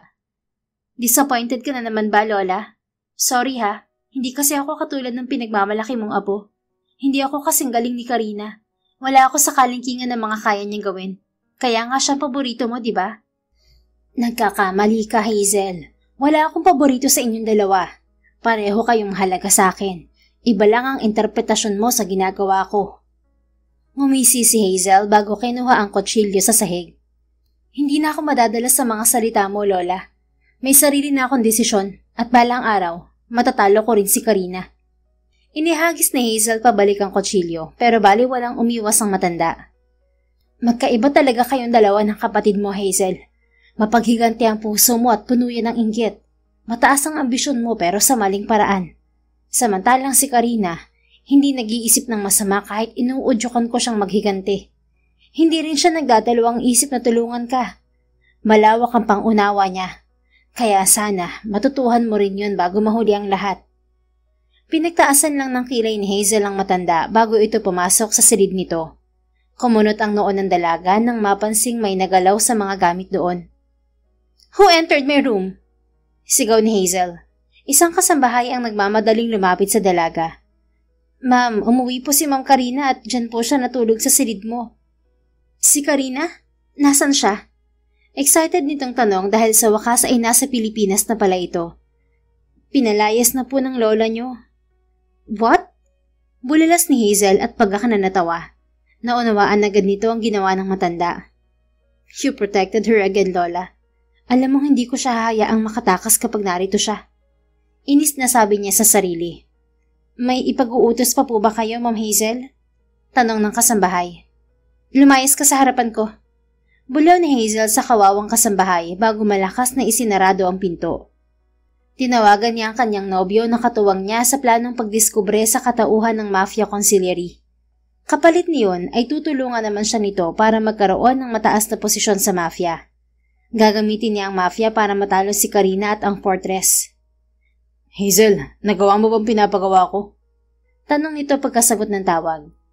Ginawa ko ang lahat para makalapit sa Conciliary, Emilio. Pero hindi siya nagpakita sa akin. Iniwan pa niya ako sa villa nang walang makain. Kaya umalis na ako ron. Nabigo ka, Hazel. Nawala ang pagkakataon mong magkaroon ng mataas na posisyon sa Mafia. Hindi pa tapos ang lahat. Magagawa mo pa rin ang plano natin. Ipagpatuloy mo ang pagsira sa reputasyon ng Conciliary. Hindi sapat ang mga ginagawa kong ilegal para siraan ng Conciliary kay Don Romano. Kung hindi ako paniniwalaan ng Don, hindi ko makukuha ang posisyon ng Conciliary na yon. At saka, hindi na rin ako interesadong makipagtulungan sa'yo. Simula sa araw na to, pinuputol ko ng meron sa ating dalawa. Nakikipaghiwalay ka na sa akin, Emilio? Yes. Nakipagrelasyon lang ako sa'yo dahil akala ko magagamit kita. Pero sa tingin ko, mas magagamit ko ang kapatid mo. Mas magaling siya sa'yo at mas maganda. Uminit ang dugo ni Hazel nang ikumpara kay Karina. Nakikipaghiwalay ka sa akin dahil lamang kay Karina? Okay, sige. Magsama kayong dalawa. Sigaw ni Hazel sabay bato ng cellphone sa dingding ng kwarto. Kung akala mo'y maiisahan mo ako, Emilio, nagkakamali ka. Kung hindi ako aangat, isasama ko kayo ni Karina sa pagbagsak ko. Walang sinayang na oras si Hazel at agad nagtungo sa pulisya. Ngunit bago pa ito makarating sa presinto, isang rumaragasang truck ang bumangga sa dalaga na siyang kumitil sa buhay nito. Sa kabila ng mga nangyari, hindi pa rin maiwasang malungkot ni Karina. Hindi man lang sila nagkausap ng kapatid niya bago ito mawala. Pero ipinagtapat naman ng lola niya ang lahat sa kanya. Nalaman niya kung ano ang ambisyon ni Hazel at ang totoong dahilan kaya pinalaya siya ng matanda sa bahay. Ayaw nitong makita sila ni Hazel upang maiwasan ng away at para na rin protektahan silang dalawa. Gusto lang nitong iligtas ang kapatid niya, kaya sinabi nito ang sitwasyon sa kanya. Nagkaayos na sila ng matanda at sana nga lang ay magkaroon na rin ng katahimikan ng kapatid niya sa kabilang buhay. Nanghihinayang siya sa buhay na sinayang ni Hazel. Kung hindi lamang nito inuna ang inggit at ambisyon, hindi sana ito magiging padalos-dalos at hindi maaaksidente. Ilang araw pagkatapos ng libing, balik trabaho na ulit si Karina, bilang agent at bilang human saklay ni Gael. Bakit ngayon mo lang pinalagyan ng bandage ang paa mo? Kung kailan ilang linggo na nakalipas simula nang ma-sprain ka. Ang tagal namang gumaling yan, Sir Ledesma. Nagdududa niyang tanong habang kasalukuyan silang papasok sa Don's Place Restaurant. Nakaalakbay naman sa kanya ang binata. Napabayaan daw, sabi ng doktor. Ilang araw kang wala kaya napuwersahan pa ako sa paglalakad. Sana gumamit ka ng saklay para hindi napuwersahan pa mo. Masakit sa kilikili ang saklay. Baka mabali ang balikat ko. Nalukot ang mukha ni Karina sa walang saysay na katwiran ni Gael. Kung hindi niya lang napapansin na gumagawa ito ng dahilan para mahirapan siya, baka naniwala talaga siya. Okay rin naman ang ginagawa nito dahil may dahilan din siya para makapasok sa restaurant. Marami na siyang natuklasan doon na nakatutulong sa kanilang misyon. Isang hakbang na lang at mahuhuli na nila ang mastermind sa kidnapping. Sana kumuha ka muna ng human saklay habang wala ako. Muli niyang sabi. Ayoko. Hindi ako komportable sa ibang tao. Ikaw lang sapat na may sweet candy. Nag-init ang mukha ni Karina. Nakakainis lang dahil parang kinilig siya sa endearment ni Gael. Wag mo kasi akong tawaging ganyan. Kinikilabutan ako. Mas napansin ko ang pamumula ng pisngi mo kaysa sa kinikilabutan ka. Belta nito kasabay ng mahinang pagtawa. Pwisit, bakit ang sarap sa tenga ng tawa ng Gael na to? Sabi niya sa sarili. Isang tikim naman ang umagaw sa atensyon nilang dalawa. Nakita ni Karina ang magandang babae sa unahan nila. Hello, I'm Atara, Chef Enzo's wife. Ano pangalan mo? Magiliw nitong pakilala sa kanya. Karina Saga, ma'am. Magalang niyang sagot. Atara na lang, Karina. Simula ngayon, best friends na tayo ha. Kinawit nito ang braso sa braso niya at hindi alintana na nakaalakbay si Gael sa kanya. Hindi man lang nito pinansin ng lalaki. May trabaho si Karina, Atara. Seryosong sabi ni Gael. Saka pa lang ito napansin ni Atara. Hello, Mr. Ledesma. Masarap ba sa pakiramdam na may gumugulo sa moment nyo? Para kasi sa akin, hindi eh. Naiinis pa rin ako sa'yo dahil panira ka sa moment namin ni Enzo noon. Babawi naman ako sa'yo ngayon. Nakangiting sabi ni Atara na may halong pangiinis. Kinabig siya ni Gael palapit at pilit inilalayo kay Atara. Hindi naman bumibitiw si Atara kaya parang pinag-aagawan siya ng dalawa. Sa huli, si Atara pa rin ang nagwagi. Kasama nila ito hanggang sa loob ng opisina ni Gael. Tapos, isinama siya ng babae palabas para kumain. Salamat sa libre, Atara, pero magbabad niyo muna ako naparami ang kain ko eh. Tumawa naman to. Sige, pupuntahan ko na lang ang asawa ko sa kusina. Nagpunta ng CR si Karina at ginawa ang dapat gawin sa loob ng banyo. Pero paglabas niya, nakatayo si Emilio na parang may inaabangan. Oh, Emilio, bakit narito ka sa tapat ng banyo? May hinihintay ka ba? Tanong niya na nakangiti. Pwede ka bang makausap sandali, Karina? May gusto lang akong itanong tungkol sa kapatid mo. Masakit pa rin sa akin ang nangyari at hanggang ngayon, nagluluksa pa rin ako. Gusto ko lang gumaan kahit kaunti ang nararamdaman ko. Baka matulungan mo ako. Okay, sige. Sandali lang naman eh. Salamat, Karina. Sa may fountain tayo mag-usap. Nanguna sa paglalakad si Emilio. Sumunod naman siya rito at kumilos ng normal. Hindi siya nagpahalata na alam niya ang totoo nitong relasyon sa kapatid niya. Nahuli na niya itong nagsisinungaling nang tanongin niya ito kung kasama si Hazel. Ngayon, aalamin naman niya ang totoo nitong motibo sa kanya. Emilio, malayo pa ba ang fountain? Maya-maya ay tanong niya nang hindi pa rin sila tumitigil. Sa ilang araw niyang pagmamasid sa restaurant, alam niyang walang fountain doon. Pero kailangan niya makisakay sa ginagawa ni Emilio para sa misyon niya. Narito na tayo, Karina. Humarap si Emilio sa kanya. Kakaibang ngisi ang nakapaskil sa labi nito. Umatras siya para makalayo rito. Pero isang panyo ang tumakip sa ilong niya. Pasimple niya binuksan ang tracker sa suot niyang singsing bago siya nawalan ng malay. Isa yung hudyat sa grupo niya na nagsisimulan na siya sa misyon bilang pain. Nagising si Karina sa malakas na hampas ng hangin at lamig ng paligid. Nakahiga siya sa sahig habang nakagapos ang katawan at mga kamay sa likuran. Hindi na siya nagtaka kung bakit pinapalibutan siya ng mga armadong kalalakihan. Pero hindi niya ine-expect na nasa rooftop sila ngayon. Gabi na at malamlam na ilaw ang tumatanglaw sa kanila. Anong kailangan niyo sa akin? Tanong niya habang nakatingin sa lalaking nakaitim na kasuotan. Nagpakawala ito ng senyas at agad sumugod ang mga lalaking nakapalibot sa kanya. Puwisit, ang unfair ng laban na to. Reklamo niya at ginamit ang likuran ng balikat para ibangon ang sarili. Sinipa ni Karina sa tuhod ang malapit sa kanya. Napayuko naman ng lalaki at ginawa niyang patungan ng likuran nito para maabot ng sipa ang isa pang kalaban. Tanging pagsipa at pag-iwas ang nagagawa niya. At hindi pa ganoon kalakas ang pinapakawalan niyang atake dahil sa tali niya sa mga kamay. Tama na yan! Utos ng lalaking nakaitim. Tumigil ang mga kalaban at bahagyang lumayo sa kanya. Ngumisi naman siya sa lalaki. Impostor na conciliary. Kahit anong gawin mo, wala kang binatbat sa orihinal. Matapang niyang sabi. Naglabas ng baril ang lalaki, pero laking gulat niya nang hawak nito ang baril na pinagkatiwala ni Gael sa kanya. Ngayon lang niya naramdaman na wala yun sa bewang niya. Ito ang patunay na ako ang orihinal na conciliary at isang malaking kasalanan na pinagmumukha mo kung sinungaling sa harapan ng mga tauhan ko. Muling umisi si Karina at hindi man lang nasindak kahit nakatutok ang baril sa kanya. Ipakita mong sa'yo talaga ang baril na yan, impostor. Iputok mo. Udyok niya rito. Hindi ko sasayangin ang bala nito sa talentadong kagaya mo. Makipagtulungan ka sa akin para tumagal pa ang buhay mo. Hindi ako makikipagtulungan sa'yo, kaya iputok mo na ang baril na yan. Tapusin mo ang buhay ko kung ikaw talaga ang conciliary. Muling napangisi si Karina nang makitang nag-aabang din ng ibang tauhan ng lalaki sa pagputok ng baril. Alam naman niyang hindi nito magagamit ang baril na ginawa para lamang sa conciliary. Hindi mo alam kung paano gamitin ang baril dahil impostor ka. Alam kong ikaw yan, Emilio. Hindi mo ako maluloko.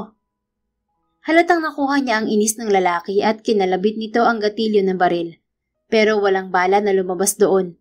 Hinagis nito sa sahig ang baril sa inis. Hindi rin pala kita mapapakinabangan. Mabuti pang mamatay ka na rin tulad ng kapatid mo. Magsama kayo sa impyerno. Patayin niyo ang babaeng yan. Hindi nagdalawang isip na sumunod ang karamihan sa mga tauhan nito. Pero ang iba ay nanatili sa pwesto. Halatang nagdududa na ang mga ito sa katauhan ng impostor na consigliere. Pero hindi pumayag si Emilio. Inuna nitong patumbahin ang mga hindi sumunod na mga tauhan. Kung ako sa inyo, hindi ko susundin ang impostor na yan. Baka patawarin pa kayo ng totoong consigliere, sabi ni Karina habang umaatras. Naantala ang paglapit ng mga kalaban sa kanya nang bumukas ang pintuan ng rooftop. Iniluwa niyo ng isang figura na nakaitim at mabilis pinaputukan ng mga kalaban. Kapareho ng hawak nitong baril ang ipinagkatiwala ni Gael sa kanya. Napangiti si Karina dahil alam niyang si Gael yon. The real consigliere is here. Bulong niya. Dead end. Sabi naman ni Gael kay Emilio nang itutok nito ang baril sa lalaki. Kasabay ng malakas na ugong ng helicopter na pag-aari ng fortress. It's really an ending. Segunda niyang bulong at hindi maiwasang makaramdam ng lungkot. Pinagmasdan ni Karina ang pagtatago ni Gael sa dilim nang bumaba ang mga kasama niya mula sa helicopter. Unti-unti itong nawawala na tila pumupunit din sa puso niya. Pakiramdam niya, hindi na niya ito makikita pa. Agent Leo, kilos na, sabi ni Agent Libra sa kanya. Hindi niya namalayan na wala na siyang tali sa mga kamay dahil nakatuon siya kay Gael. It's really an ending, Gael. Wala nang dahilan para makita pa tayo, sabi niya sa isip. Kumilos na siya para gampanan ng trabaho, pero nakita niya ang baril ni Gael sa sahig. Yun ang baril na ipinagkatiwala nito sa kanya. Dinampot niya yon at itinago sa bewang niya. May dahilan pa pala para magkita tayo. Nakangiti niyang bulong. Pagkatapos ng gabing yon, natapos na rin ang misyon ng grupo ni Karina. Nasa kustodiya na ng fortress si Emilio at isa sa ilalim sa paglilitis. Nailigtas din nila ang anak ng city mayor at back to normal ang buhay niya. Nakaschedule na ang flight niya pabalik sa Switzerland, pero pinuntahan muna niya si Gael sa Don's Place restaurant para ibalik ang baril nito. Balita niya rin ay maayos na ang lagay nito sa organisasyon dahil napatunayan nito kay Don Romano na may gumagaya dito. Ibabalik ko na to dahil tapos na ang kasunduan natin. Salamat sa tulong mo dahil wala kaming naging problema sa Mafia Romano, sabi niya bago ilapag ang baril sa mesa nito. Kinuha yun ni Gael at itinago sa drawer. Pagkatapos ay mataman nitong tumitig sa kanya. Karina, I found myself falling for you, and I'm ready to start a new chapter. Would you consider becoming my wife? Nanlaki ang mga mata ni Karina sa direktang tanong ni Gael. Walang mabulaklak na salita o kahit anong segue. Diretso agad sa nais nitong mangyari. Seryoso ka ba o nabibigla ka lang? Dinaig mo pa naka-fast forward ah. I'm serious about this. I want to settle down with the woman who captured my heart. I don't care if we only spent a few days together. What matters is how I felt during those days. Will you accept my proposal, my sweet candy? Napakamot sa batok si Karina. Mukha namang seryoso si Gael sa sinasabi nito. Pero wala man lang itong singsing habang nagpo-propose. Kung meron sana, baka tinanggap din niya. Kaya lang, walang singsing eh. Hindi tuloy niya masabi kung seryoso talaga ito. Aalis na ako sa Biyernes, 10:00 ng umaga patungong Switzerland. Hindi ko alam kung babalik pa ako dito dahil doon naka-assign ang trabaho ko. Alright, have a safe flight. Nalungkot si Karina at nadismaya. Iniisip pa naman niyang pipigilan siya nito, pero mukhang hindi talaga ito seryoso sa proposal sa kanya. Thank you, Gael. Aalis na ako. Paalam. Marahan siyang naglakad paalis. Umaasa siyang tatawagin ni Gael ang pangalan niya at pipigilan siya sa pag-alis. Pero nadismaya lang din siya. Hanggang sa araw na pag-alis niya, hindi man lang ito nagpakita. Mabilis na lumipas ang 1 buwan. Tila ihip lang ng hangin ang nangyari sa pagitan ni Karina at Gael. Mabilis silang nagkakilala, pero mukhang mabilis din siyang kinalimutan ng binata. Wala siyang balita rito simula nang bumalik siya sa Switzerland. May magbabago kaya kung nanatili ako sa Pilipinas? Si Gael na yata ang hinihintay kong pag-ibig pero naudot pa. Mukhang hindi pa naman marunong manligaw yun. Kinalimutan ko na lang sana ang pagkadalagang Pilipina ko at ako na lang ang nanligaw sa kanya. Baka masaya pa kami ngayon. Nakanguso siyang pumasok ng bahay. Kauuwi niya lang galing trabaho. Pero natigilan siya sa pagbukas ng ilaw nang mapansin niyang ang bultong nakaupo sa salas ng bahay niya. Ibinaba niya ang kamay at dahan-dahang hinawakan ang baril sa baywang niya. Maniningil lang ako ng bayad sa balot. Natuod sa kinatatayuan si Karina nang marinig ang pamilyar na boses. Gael? Tumayo ito at lumapit sa kanya. Ito na mismo ang nagbuhay ng ilaw. Nangirid ang luha ni Karina nang muli itong nakita. Hindi niya alam na ganito na pala niya kami si Gael. Gusto niya itong yakapin pero pinigilan muna niya ang sarili. Magkano ang utang ko? Isang yes lang. Absuelto na ang utang mo. Napasinghap si Karina at hindi na niya napigilan ang pagtulo ng luha nang ilahad nito sa kanya ang isang diamond ring. I meant every word of that marriage proposal before you left the Philippines.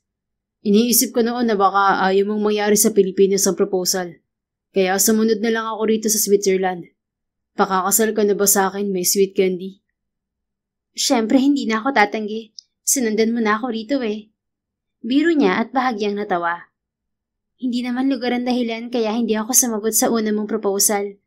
Wala ka kasing singsing kaya iniisip ko niloloko mo lang ako. Masyado ring maaga para alokin mo ko ng kasal. Bago pa lang kita nakilala bilang si Gael Ledesma. At alam ko sa sarili ko na unti-unti na rin ako nahuhulog sa'yo.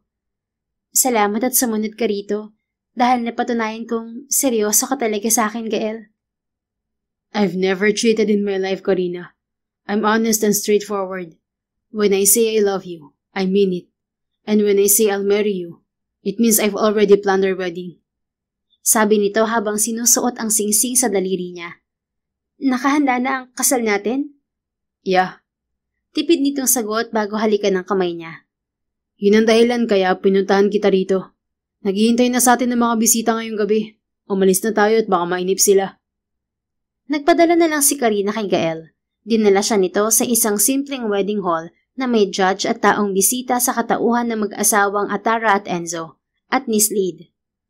Mabilis natapos ang seremonya at sa isang iglap lang ay ganap na silang mag-asawa ni Gael. Palakpakan ng tatlo nilang bisita nang halikan siya ni Gael sa labi. Marunong ka palang humalik. Akala ko kailangan ka pang turuan eh. Biro ni Karina sa asawa. You'll learn everything if the heart is your teacher, my sweet candy. At saka, hindi lang paghalik ang kaya ko. Matutuklasan mo yun mamaya sa honeymoon natin. Pabirong pinalo ni Karina si Gael nang mag-init ang mukha niya. Akala niya nagbibiro ito, pero tinutuon nito ang sinabi. Naramdaman niya ang pag-iingat at pagmamahal nito sa gabi ng honeymoon nila. First time nilang pareho, pero isa ito sa magandang bagay na nangyari sa kanila. Dahil ito ang simula ng panibagong yugto ng buhay nila bilang mag-asawa. Makalipas ang isang taon, nabiyayaan sila ng babaeng supling. Ginampanan nilang mabuti ang pagiging magulang nang hindi pinapabayaan ng mga obligasyon nila sa trabaho. Dahil sa buhay, natutunan nilang ang tunay na pagmamahal ay hindi nasusukat sa kung gaano katagal kayong nagkakilala, kundi sa kung paano nyo piniling manatili sa tabi ng isa't isa at harapin ang bawat araw ng magkasama.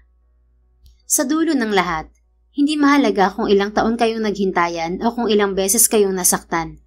Ang mahalaga ay kung paano ninyo pinili ang isa't isa, araw-araw, kahit may hirap, kahit may luhang kasabay ng ngiti.